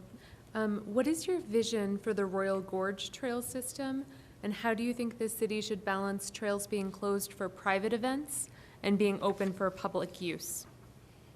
I have a little bit of familiarity with the Royal Gorge. You mean at the Gorge area. What I see is really excellent trails. I would say as biking trails, they're kind of difficult. So I would like to see easier trails implemented for biking and probably more for hiking too. So maybe more variety. To tell you the truth, I'm not familiar with them being closed for private events.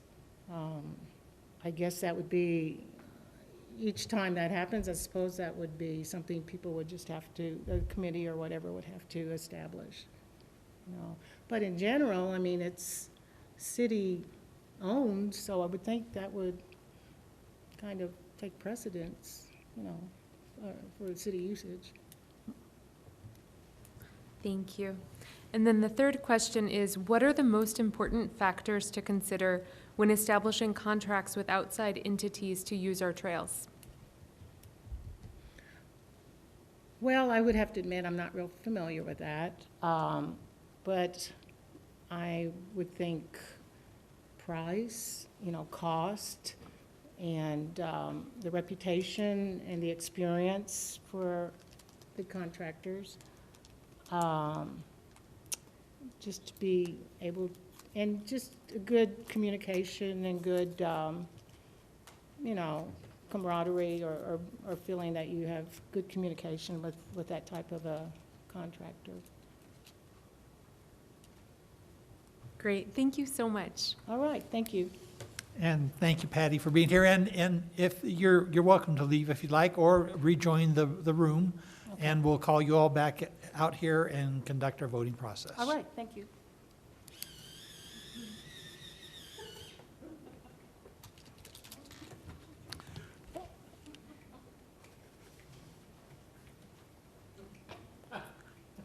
Just in time. Kristen, economy.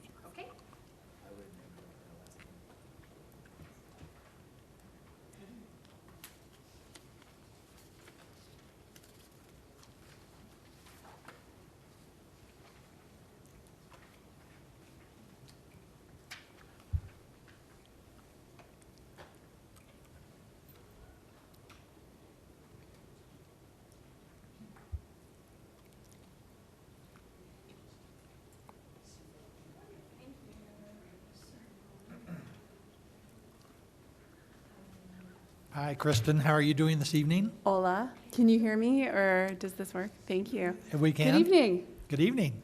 We're going to give you an opportunity to tell us whatever you'd like. You'll have 3 minutes. The lights in front of you, green means you're good, yellow means 30 seconds, Okay. and red means the 3 minutes has expired. And then at the end of that, we have 3 questions. Councilmember Amy Schmisher will be our spokesperson, and we'll look forward to hearing your answers. But please go ahead and tell us whatever you'd like to tell us. All right. I'm really hoping I don't talk for the entire 3 minutes, but thank you for having me this evening. My name is Kristen Economy, and I come to you this evening as the head mountain bike coach of the Canyon City Tiger Mountain Bikers. This is a program I've worked to develop over the last few years, and now due to, in part, a result of a capstone project at the high school, we're now going to be recognized as a lettering sport at the high school. So we've spent the last few years, just riding around as fun, and we had our first racing season last year.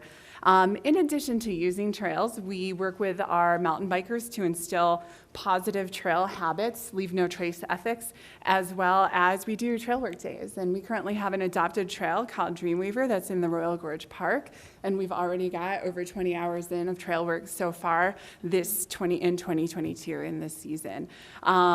Additionally, in addition to my role as the coach of the Tiger Mountain Bikers, I bring a different perspective as well, in that I've been involved in trail development and trail advocacy since the inception in our region, in our area.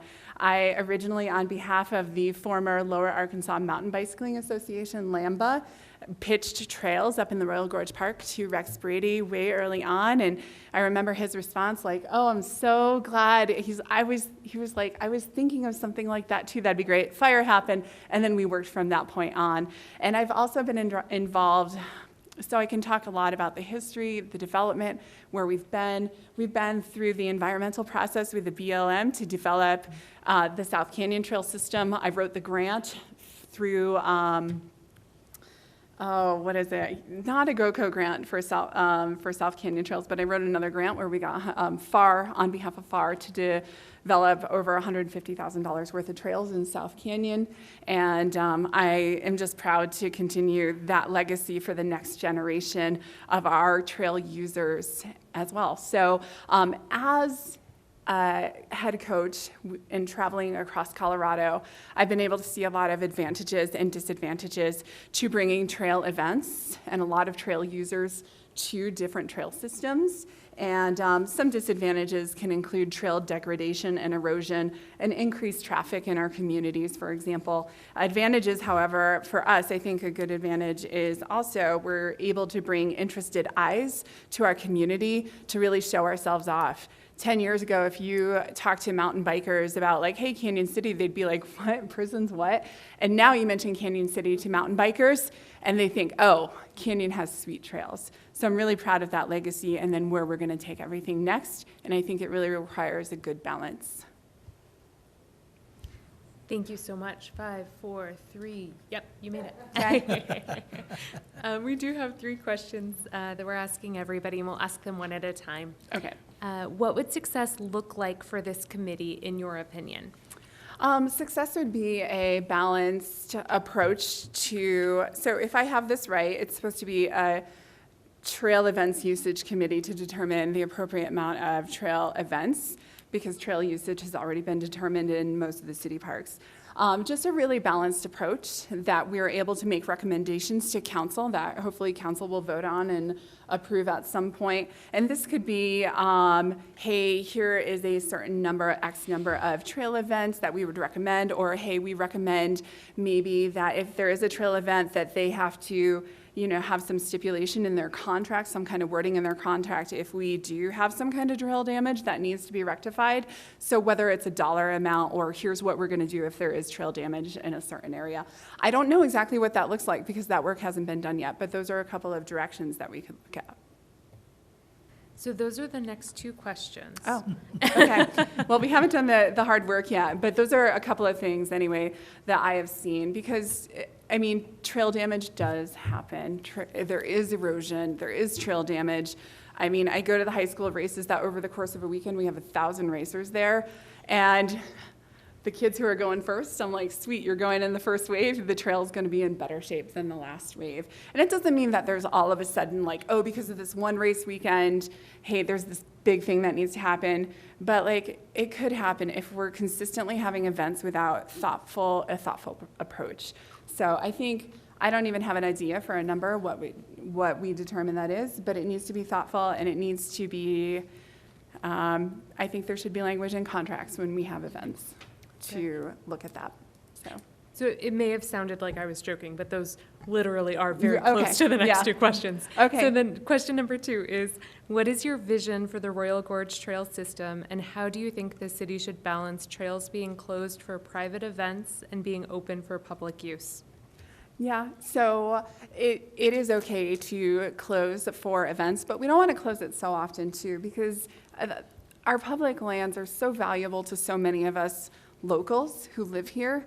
And so as well as visitors. And so we kind of publish this through the Tourism Council and the publication that they put through every year too, that we want our visitors to enjoy the trails. We want our locals to be able to enjoy the trails, but having it closed a handful of days every year for a private event, and that is well advertised and notified ahead of time, I think is totally, completely reasonable. Did I answer? What was the second part of that, or the first part, Just if you wanted to add anything additional about how you think the city should balance the trails being closed for private events and public use, but I think you've... just I think through a lot of notification out there as well. So, but mostly keeping them open with a handful of events. Yes. Thank you. And then the third question, which again, you've already partially answered, Okay. but if you'd like to add anything, you're more than welcome, is what are the most important factors to consider when establishing contracts with outside entities that want to use our trails? Yes, and I would say look at user numbers for racers, for example, with mountain bikers or foot racers as well. User numbers, because having an event with 200 is different from having an event with 600, for example. So I think looking at potentially having a cap or, I don't know, this is really all up for conversation, or having some kind of financial stipulation again, or what are we going to do if X happens to a section of trail? Will you pay our trail builder to help, use his time out there to fix that up? So, yes. Awesome, thank you so much. Okay. I do have one follow-up question, Sure. if that's okay. Yes. I have one as well. Oh, please. Okay. You'd mentioned notification for trail closures. Yeah. That is one of the things we as the city struggle with the most, is getting information, correct information out. Do you have any ideas for notification? I know, right? When I was on the school board, this was a big deal too. And I think this is something we all struggle with. I think the city does a good job. You guys put out official notifications. I mean, you guys in general are really good. Like, hey, we're having this meeting, it's open, we publish it. I think getting more people to buy into that, and I also wonder if there is a way for notification.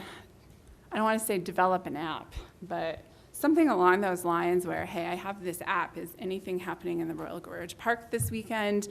FAR plays a role in trail stuff too, and they'll be like, hey, there's this thing going on, and I communicate that with my mountain bikers too.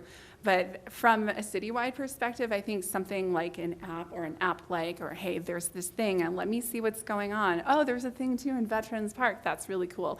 Oh, I see there's this meeting tonight, or whatever. And then you could have notifications every time you put a new one out. So I think that's probably the next steps for the city or even the school board as well.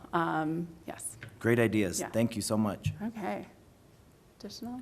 My one follow-up was just, you had mentioned the work that you had done with FAR to get the grant for the South Canyon Trails. There is a seat that is specially dedicated to FAR, so I did just want to clarify. Okay. Are you currently on the FAR board or employed by No, FAR? or- I'm not. No, once I went back to the school, I am not I work too many hours as a teacher.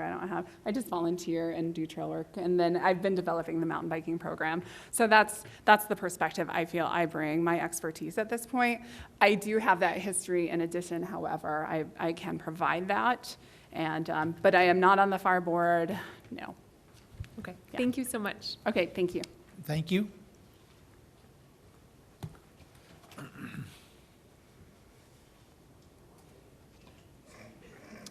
Sonia Baker.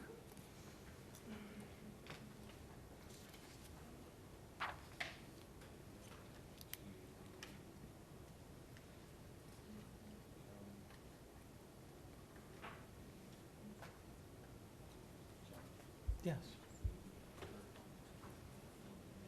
Oh, sure.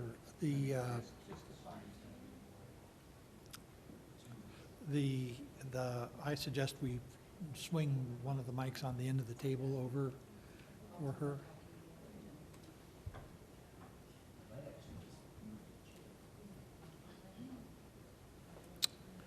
It's not really designed to. We already talked about it.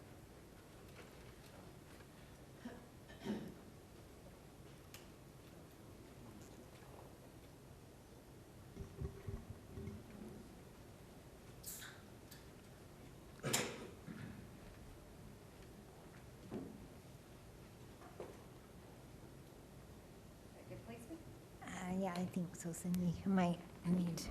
Yep. Okay.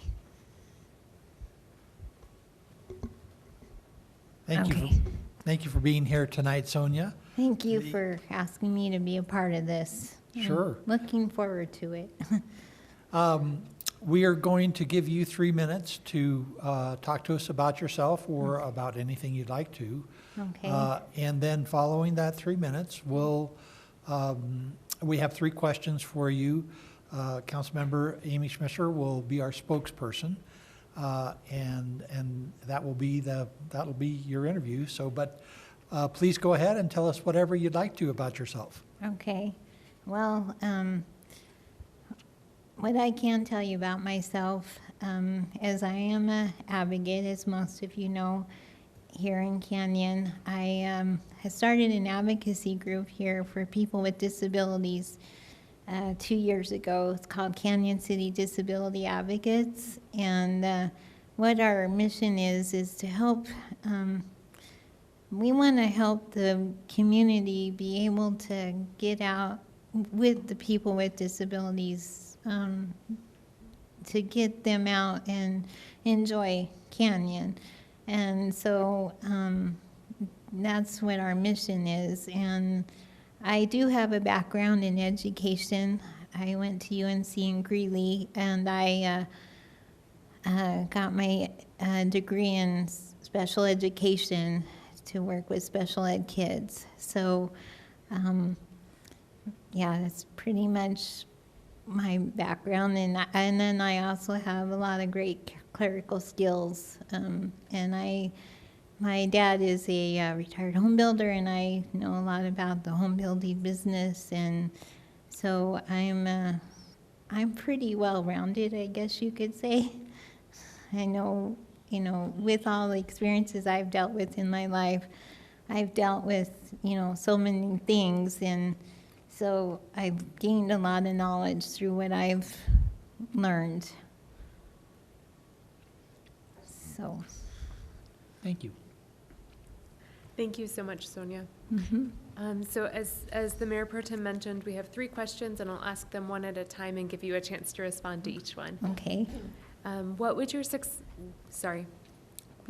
success look like for this committee, in your opinion? I think what success would look like for this committee is that everyone works together and comes to agreement on a variety of issues that may come up, and then everybody, basically that, everybody will agree to it and make the committee successful, and they all work together. Thank you. So the second question is, what is your vision for the Royal Gorge Trail System, and how do you think the city should balance trails being closed for private events and being open for public use? What my vision is for the Royal Gorge Trail System is to make it available to most groups that can use it, and allow people, even with disabilities, to be able to get out and enjoy this community and in the area, because that's what I've done. I've been able to be a part of the Rim to Rim out there, and how I'm able to do that is through the Southern Buddies, Colorado Running Buddies group, and they've helped me to enjoy the trails. So, I'm sorry, Amy, can you repeat the second part? Of course. How do you think the city should balance trails being closed for private events and being open for public use? I think how they should evaluate the trails is basically by evaluating how many groups they feel they can handle during the event, like the summer months or through the year, and maybe do I wouldn't say really moderate, but that might be the best way to do it. And I would say also, spread the events out so that they can, they aren't so close together. So. Thank you. Mm-hmm. And then the last question is, what are the most important factors to consider when establishing contracts with outside entities that want to use the city's trails? I think what the most important way to do that is to maybe just to get to know the other organizations well, as I have, and to be able to set up a meeting with them and to be able to basically invite them to the area to see if it works for them. Thank you so much, Sonia. Mm-hmm. Thank you. Thank you. And thank you, Sonia. I suggest you join the others back in the room. We'll call you all out when we're ready to vote so that you can hear how the voting went. Okay, thank Thank you. you. Thank you for being here.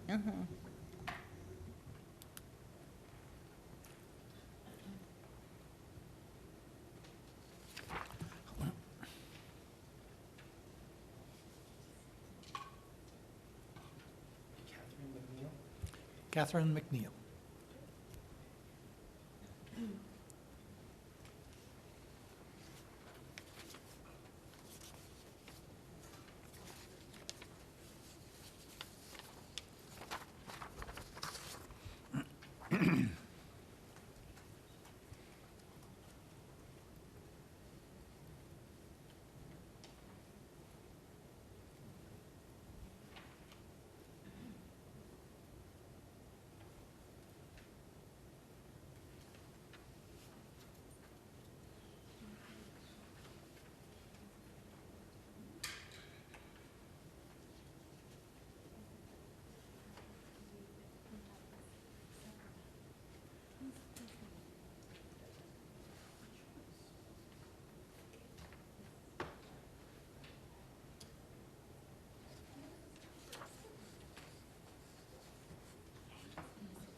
Hello. Hello. Thank you, Catherine, for being here. The process we're using is we're going to give you 3 minutes to tell us about yourself, talk about anything that you'd like. The light's in front of you. Green means you're good. Yellow means you have 30 seconds left, and red means the 3 minutes has expired. At the end of that, we have 3 questions that we'll ask. Councilmember Amy Schmischer will be our spokesperson. And with that, would you please tell us whatever you'd like? Hi, thank you for having us here tonight. My name is Kat McNeil, and I am relatively new to Canyon City. I've been here about 1.5 years, and as my bio and the email that I sent in, my letter, I came down to Canyon City several years ago because of a bike race. I'd been coming down for years prior to climb and to mountain bike with my family and to camp, but what really drew me here was an experience that I had on one of FAR's races at the Royal Gorge. And that experience there solidified that Canyon City was an awesome place to live. I made friends the very first time that I was there. I saw the beauty of the Royal Gorge and knew that this was a place that my family and I wanted to come and settle down.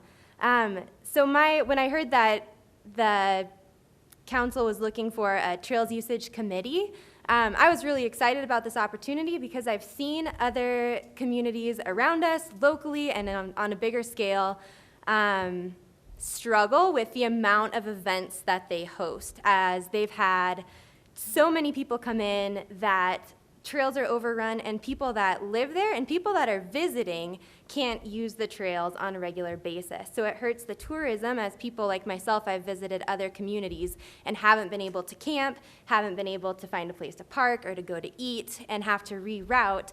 It affects those visitors, and it also affects the people that are living there, as they can't use trails on a regular basis.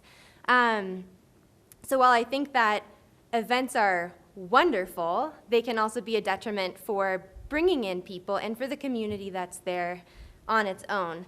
Secondarily, as being a trail user, I just had an experience between January and May working for Zia Rides, which is it was an endurance 6-hour and 12-hour mountain biking race. And for the first time, I got to see trail usage and event usage from the commercial perspective. And so what I'm interested in bringing to this committee is to be able to see how these events not only impact our trail systems by working with our trail builder, who I hope to contact and see what his perspective is on how it affects trail maintenance and overall health of our trail systems, but also to see what kind of funds come into the city and how many people come in to use our restaurants, our hotels, our all of the amenities that we have, and how many people come back because of the events that we host here. So I think we can find a happy balance for that, and I would like to be able to be a part of that discussion. Thank you. Thank you so much for that, Kat. As the Mayor Pro Tem mentioned, we do have 3 questions. I'll ask each one individually and give you a chance to respond to each one. What would success look like for this committee, in your opinion? For this committee, is that what you said? I think success for the committee would look like equestrian users, mountain bike users, hikers, and event hosts being able to come to an agreement of how many weekends should be allowed for booking entire trail systems and what those events would look like. I think putting out parameters for if trails are closed completely. Does that answer your question? I'm Yeah. sorry. I feel like I'm No. going to keep rambling, so I'll cut there. Okay. Thank you. Thank you. The second question is, what is your vision for the Royal Gorge Trail System, and how do you think the city should balance trails being closed for private events and being open for public use? That's a good question. Thank you. My vision for the Royal Gorge Trail System, so that's that trail system specifically, to clarify.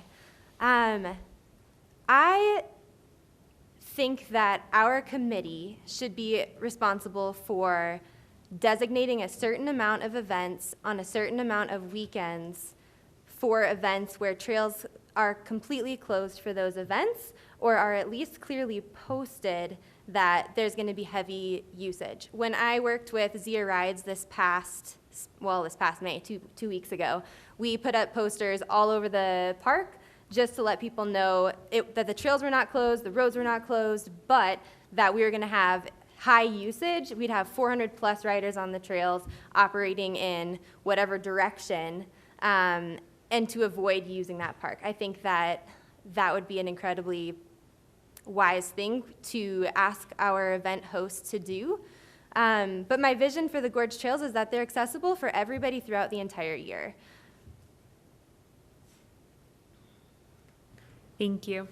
And then the last question is, what are the most important factors to consider when establishing contracts with outside entities to use city trails? The most important factors are how we maintain the health of our trails, how they will provide for trash and waste, and how they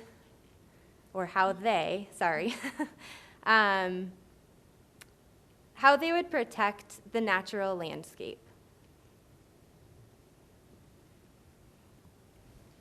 Any follow-up questions by council? Yes.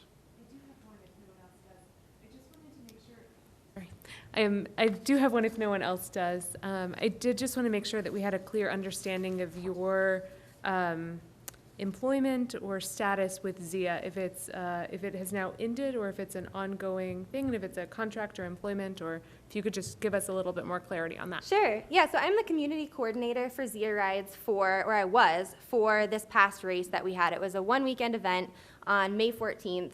And my job was to connect Zia Rides with vendors, so getting all of the food and drinks. I had to work with our nonprofit to get the proper permitting, to have our beer garden, things like that. It's a contract, job-by-job agreement. So at the moment, I am not currently employed by Zia Rides, but I hope that next January or February, I'll have the same position again, but it's just on a contractual basis.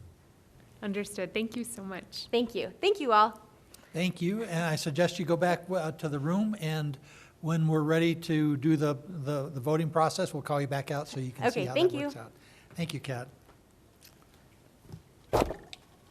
We should have asked if we get 2 junior committee members.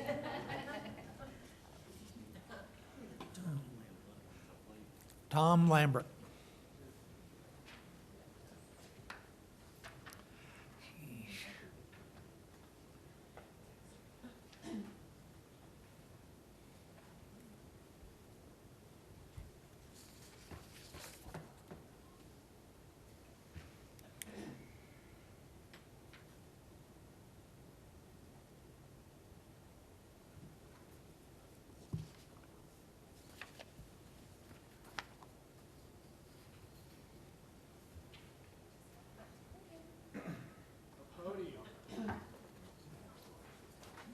Why does it have to be a podium?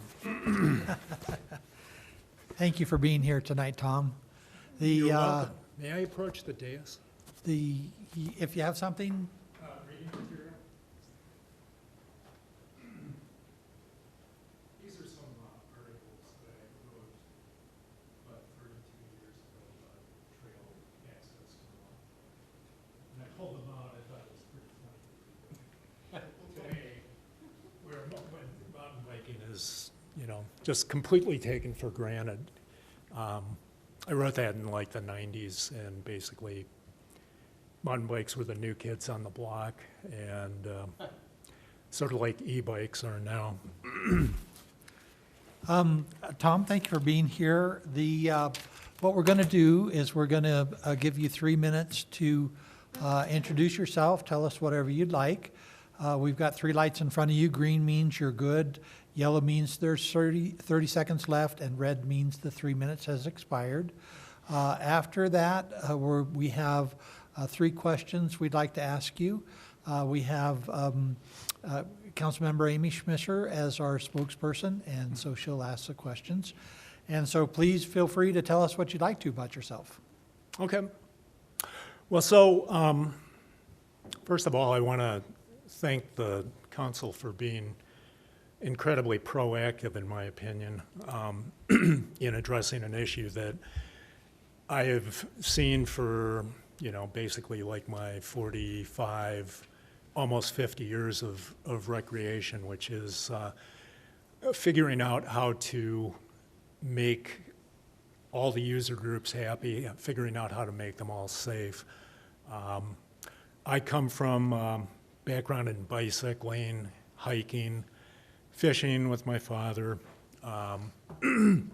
backcountry skiing, and I guess my biggest thing as far as trails, I don't particularly have any sort of axe to grind, except that I love trails. And one of the things that brought my wife Irene and I here to Canyon was the trails. I mean, it was probably the number 1 or number 2 factor. We actually looked around in New Mexico, bought a place in New Mexico when we started thinking about retiring, went through Utah, went through Durango, Paonia, Crested Butte, Grand Junction, Fruita, pretty much all over the state, and ultimately we settled on Canyon. And to this day, people are constantly asking us, why you moved here, although I think it's becoming more and more evident to the residents of Canyon as far as what they actually have here.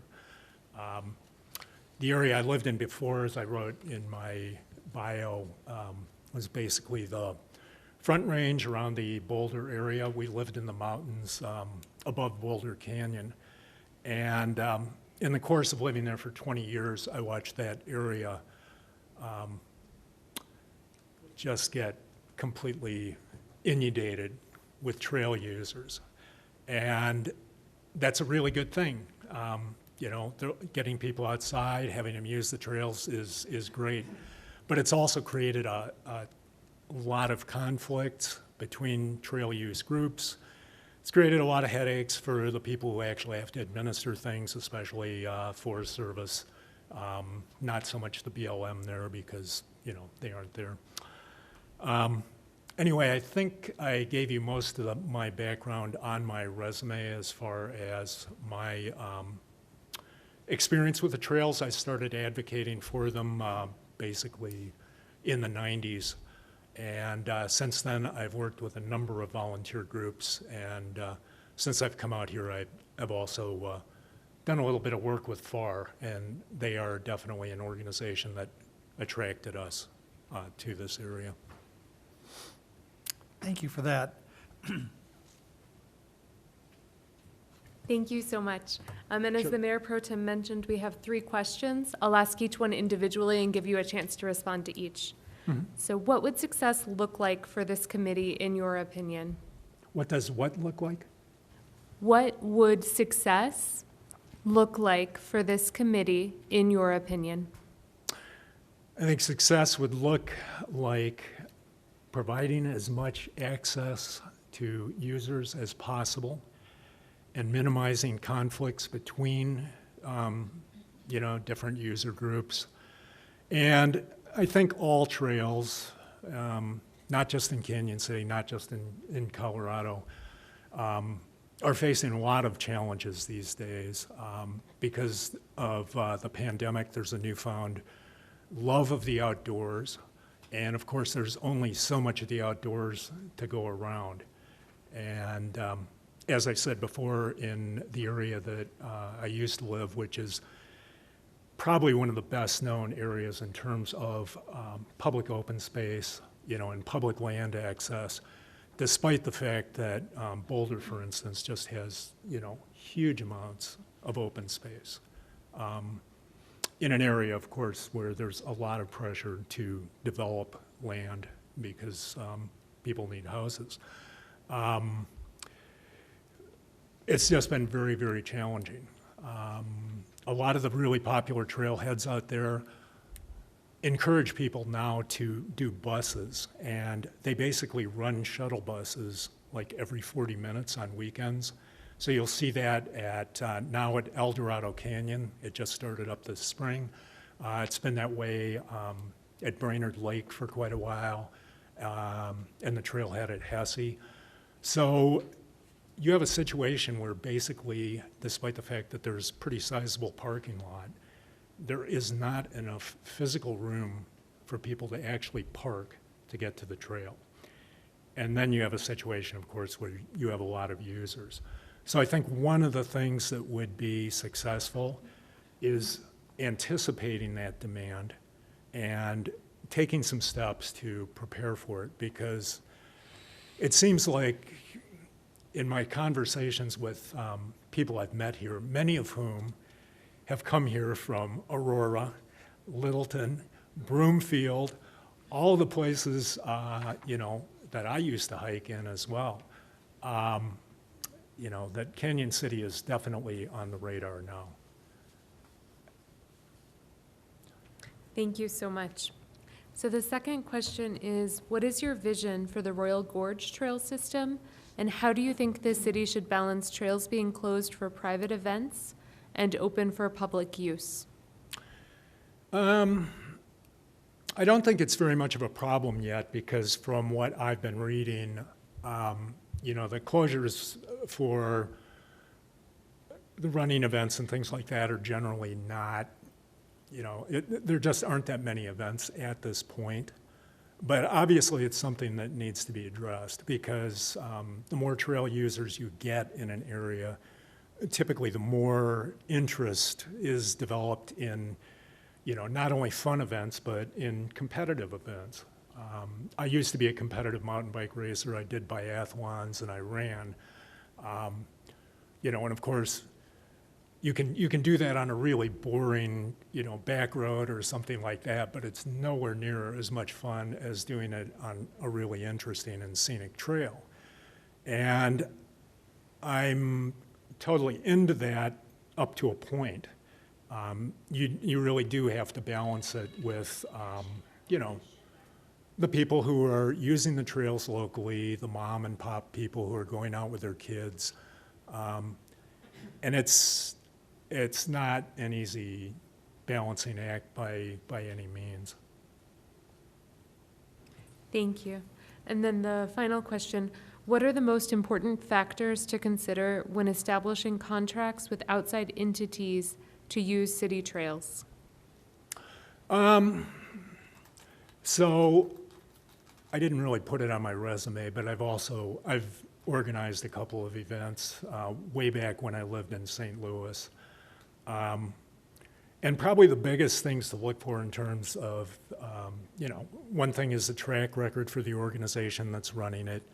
Are they going to have enough, not only, staff people, but volunteers? Because pretty much all of those events, almost without exception, run on volunteers. I think you're fortunate here, and I know there are quite a few folks in the other room who are connected in one way or another with Fremont Adventure Recreation. They're a great group. I've been to a couple of their events, and they're very well organized. So it's just really a question of balancing, the number of events you have versus having other trail time access. And, for some trails, it's more challenging than others. The Royal Cascade Trail, which just opened up, already has some constraints based on it, based on hunting seasons, and allowing bighorn to, do their thing. So you just have to be really careful about how you proceed with things like this, to avoid shutting out local users. And this is another thing we were talking about when we were sequestered, because one of the things when I came out here that I thought was kind of amusing was people were telling me about how crowded the trails were becoming. And all I can do is roll my eyes, because if you've never been like at Petasso Preserve or Heil Ranch like I have, and literally had 3 or 4 riders ahead of you, 1 or 2 walkers coming up the trail towards you, having to stop, dismount, go around people, you haven't experienced crowded trails. And you have a great opportunity here, to anticipate increased trail usage, which I can absolutely guarantee you're going to see, and address it, by doing this. So I think it's a great idea. Great, thank you so much. Thank you. Any follow-up questions from council? Thank you, Tom. I suggest you go back with your 8 newest best friends and wait for us. We'll call you out when we're ready to make a decision. You'll be able to see the process as we vote. That sounds good. Do you mind if I retrieve my?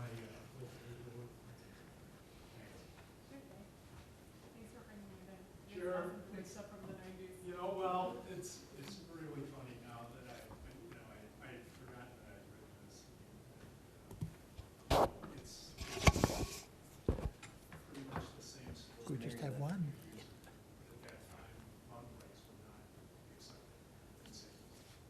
And we had to. Actually, there's 2 left. One can't be here tonight. We had to figure out, how to make a community with everybody else. And I mean, that's really the most important thing. Thank you.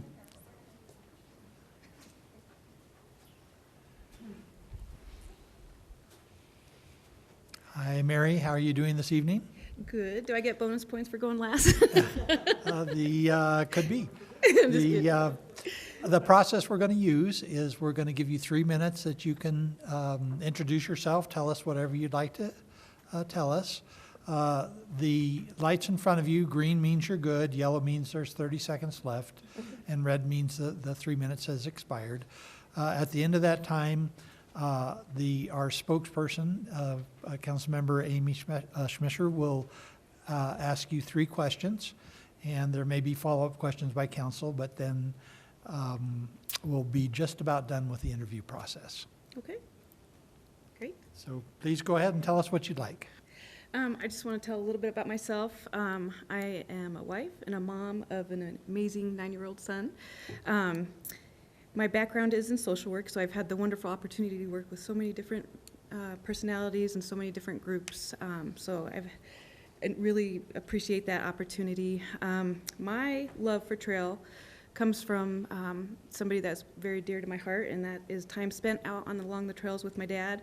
Those are some of my fondest memories. I think we're all connected here tonight to the trail in some way, but that's very precious to me. And today I still enjoy, it's one of my favorite things to be out on the trail. In 2010, we moved to Canyon City. And, you know, I've had the opportunity, like I said, to work with various groups in social work. I think moving here, I really found my niche. I think that anybody who knows me knows I have a great passion for individuals with special needs. And even more so, I've gotten the opportunity to marry my passion for people with special needs and my passion for running. So it's been a really unique opportunity for me. I do work for Starpoint, so I work in the foundation, and a big role that I have over there is being the Rim to Rim race director. So I do plan the race event up there, and as you guys know, we are adding a trail event this year, so I'm super excited about it, and I'm super excited that we are having this conversation so that we can form the committee, because I think it's so important to be able to preserve the trails. I think the city of Canyon City and the rec department, and with the support of FAR, has done an outstanding job to create such incredible trails. We are starting to see people who are taking notes, so I think that this group will be very important moving forward. So I thank you for the opportunity to be here, and I'm very excited about it. Thank you. Thank you, Mary. As the Mayor Pro Tem mentioned, we'll ask you 3 questions, and we'll ask each one individually and give you a chance to respond to each. So what would success look like for this committee, in your opinion? I think success in this, well, first of all, I think it's a new process, so it's going to be a fluid process. I think success in this community, or in this committee, will be people that are going to bring different skill sets to the group. I think we want to represent the community in its entirety. So I think it's important to get diversity within the community. I think it's important to get people who are willing to learn, because this is new for us.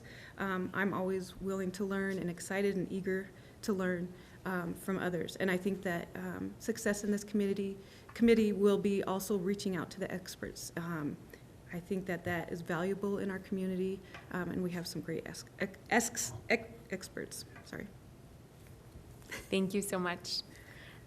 Second question. What is your vision for the Royal Gorge Trail System, and how do you think the city should balance trails being closed for private events and open for public use? You know, I attended the vision meeting.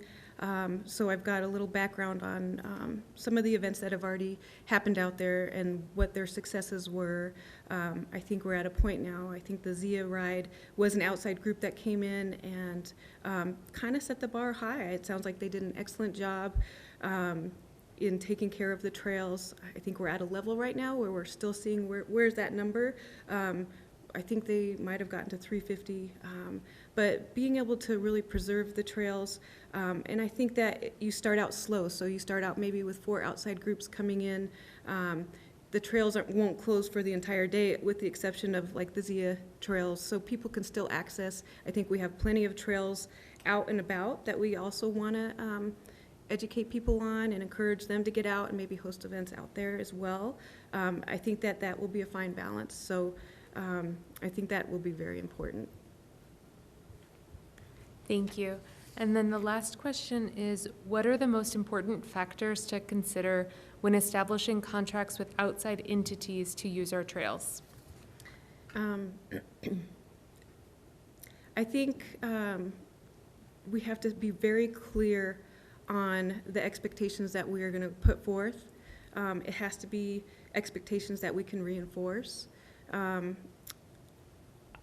I like the prospect of people coming in from the outside. I think that we have a really unique trail system here that is just, it's incredible. But I think that we just have to be really clear and set pretty firm boundaries as far as what our expectations are. and working to educate them. Like through our learning process on the committee, I think that another role would be to help to educate the outside groups and to work with them as partners and, you know, find a good respect within the relationships with those. Awesome. Thank you very much. Thank you, Mary, for being here. What we have one, so you're done with your part of the interview. What I'm going to do is read the other applicant's letter into the record, I think, and then we'll bring everybody back in here and we can proceed with the vote, if that sounds all right with council. Thank you. Okay. This is from Tim Payne, and he says, "Dear Council," and what he says is that he's unable to be here in person or via Zoom, that he's on a flight, and so is unable to participate this evening. He says, "I have been a part of local trails expansions in a variety of capacities over the years, dealing with erosion control, park improvements, trail expansions, fire mitigation, and so much more during my times as a Fremont County Commissioner, a board member on several committees, and on my own time. I served on the Canyon City Rec District and Park District Board of Directors from 2004 to 2012. When I first joined the board, the only trail in Canyon was within John Griffin Park. Since then, I've been part of 6 ribbon cuttings for trail expansions. The expansion I'm most proud of is the trail from the Surgery Center west to Black Bridge. I was heavily involved with the building of the bridge at Black Bridge. Much like the John Nichols Bridge, this bridge provided a much-needed connection to the rest of the Arkansas Riverwalk. I served on many other boards and committees aimed at protecting, conserving, and properly expanding public lands, including Joint Land Use Committee, Arkansas River Voluntary Flow Program, Lincoln Park Superfund Community Advisory Group, Gold Belt Scenic Byway, Upper Arkansas Water Conservancy Board, Colorado Counties Incorporated, Land Use and Natural Resources, and Energy Environment Land Use National Association of Counties. I was an integral part of the B.F. Rockefeller Ecology Park improvements that included transforming an old dump site into a widely used recreation site. Improvements including a parking lot, erosion control, and trail maintenance. The Pathfinder Regional Park build-out was also a significant project of which I was involved. In late 2003, an agreement between the County of Fremont, Canyon City Area Metropolitan Recreation and Park District, and Fremont RE2 for the acquisition and development of a regional sports park and county event center was signed to purchase the property. Since then, several soccer fields were added, a fishing pond was developed, and a walking trail was expanded. I feel I have a depth of knowledge on water rights, trails, open space, and outdoor recreation isn't contained just inside Fremont County. In May 2016, I was an invited guest panelist during the El Pomar Foundation's Pikes Peak Region Trails and Open Space, Rich History, Abundant Assets, Promising Future. The El Pomar Foundation's Pike Peak Recreation and Tourism Heritage Series was launched in 2015 to increase knowledge and interest in an important part of the region's economy and quality of life, Colorado's natural resources and recreational opportunities. I feel I have significant historical background that can add to the Trails Committee. Thank you for your consideration. Signed, Tim Payne. And with that, we can bring everyone else back in. And once again, I'll wait for these remarks.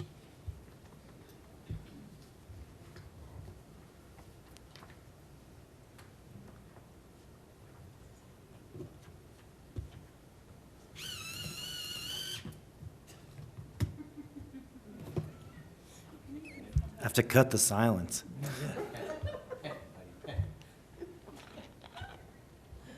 I know what to get him for Christmas.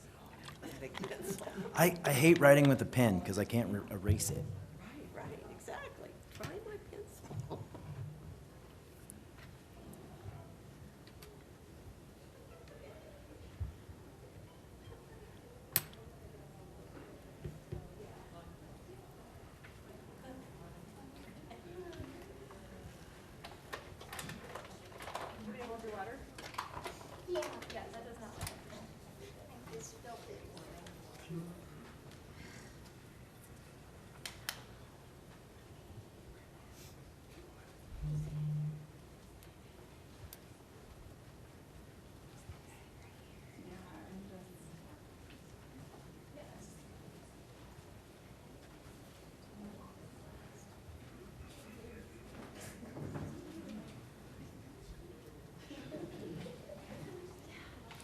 Thank you all for being here and participating in this process. Once again, you're making our jobs extremely difficult in this selection.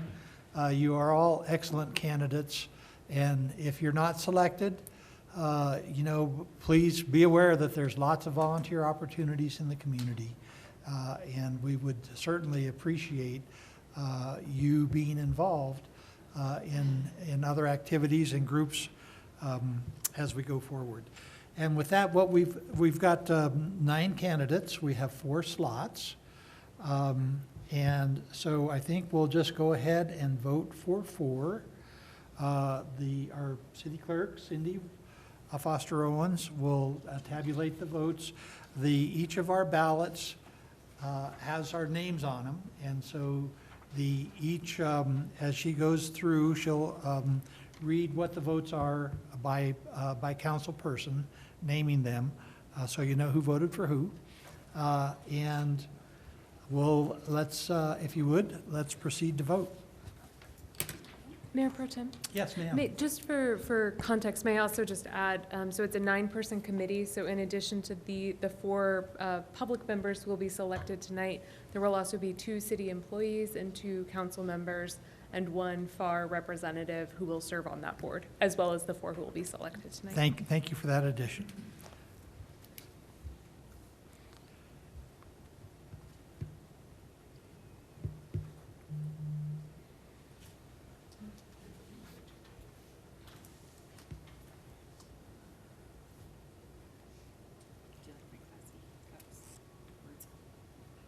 It worked.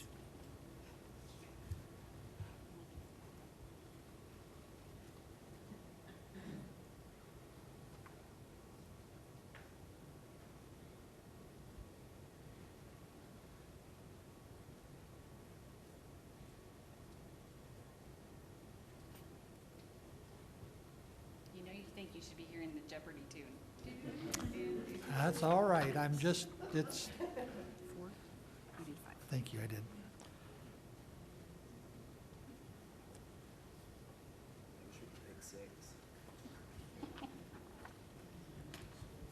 There you go.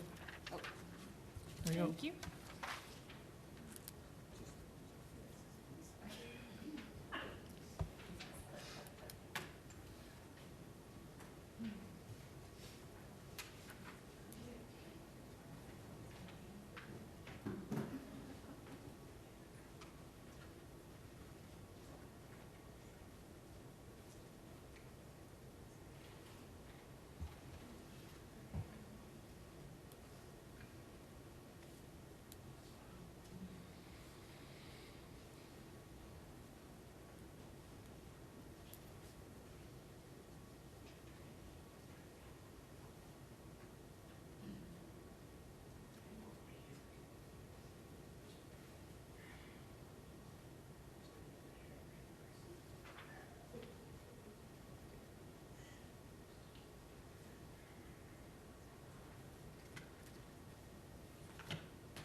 Okay, Councilmember Schmisher voted for Catherine McNeil, Tim Payne, Ashley Sack, Mary Yang. Councilmember Dennehy voted for Catherine McNeil, Tim Payne, Ashley Sack, Mary Yang. Mayor Pro Tem Hamrick voted for Kristen Economy, Tom Lambrecht, Catherine McNeil, Ashley Sack. Councilmember Tracy voted for Kristen Economy, Tom Lambrecht, Ashley Sack, Mary Yang. Councilmember Smith voted for Kristen Economy, Catherine McNeil, Ashley Sack, Mary Yang. Councilmember Stein voted for Sonia Baker, Kristen Economy, Tom Lambrecht, Mary Yang. The top 2 were Ashley Sack and Mary Yang with 5 each, and the next 2 were Kristen Economy and Catherine McNeil with 4 each. And so I believe that that is 4 votes are what's needed to be selected. And so congratulations to Kristen Economy, Kat McNeil, Ashley Sack, and Mary Yang.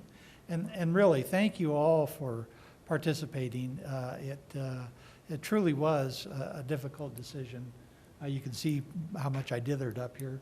But, and welcome to the Trails Committee. Is there, yes, and we need a motion, is that correct? Yes, please. And so I will entertain a motion at this point.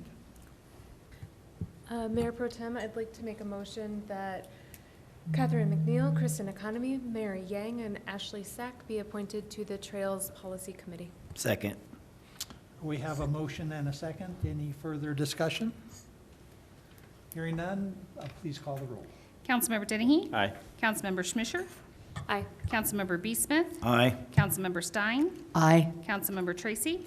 Aye. Mayor Pro Tem Hamrick? Aye. Thank you again for being here. Yes, yes, please. I just wanted to make one additional comment, particularly about trails and kind of community involvement in the future of our trail system. This one committee is very, very specific about trail usage on city trails. But there is a lot of future work that is going to be needed on a lot of other city trails and on trails in Fremont County that has a lot to do with access and policy and usage and user groups. And so I really just hope that everybody who was interested in serving on this committee is also interested in participating in those community stakeholder groups and discussions, because we really, really need people who are passionate and who really care about the future of trails in Fremont County and in Canyon City in particular. So just thank you for your time tonight, and really hope that everybody who was here, regardless of whether or not you were selected, you all did wonderfully, and really just looking forward to continuing to engage on the future of trails. Thank you. And with no further business, we are adjourned. Thank you all very much.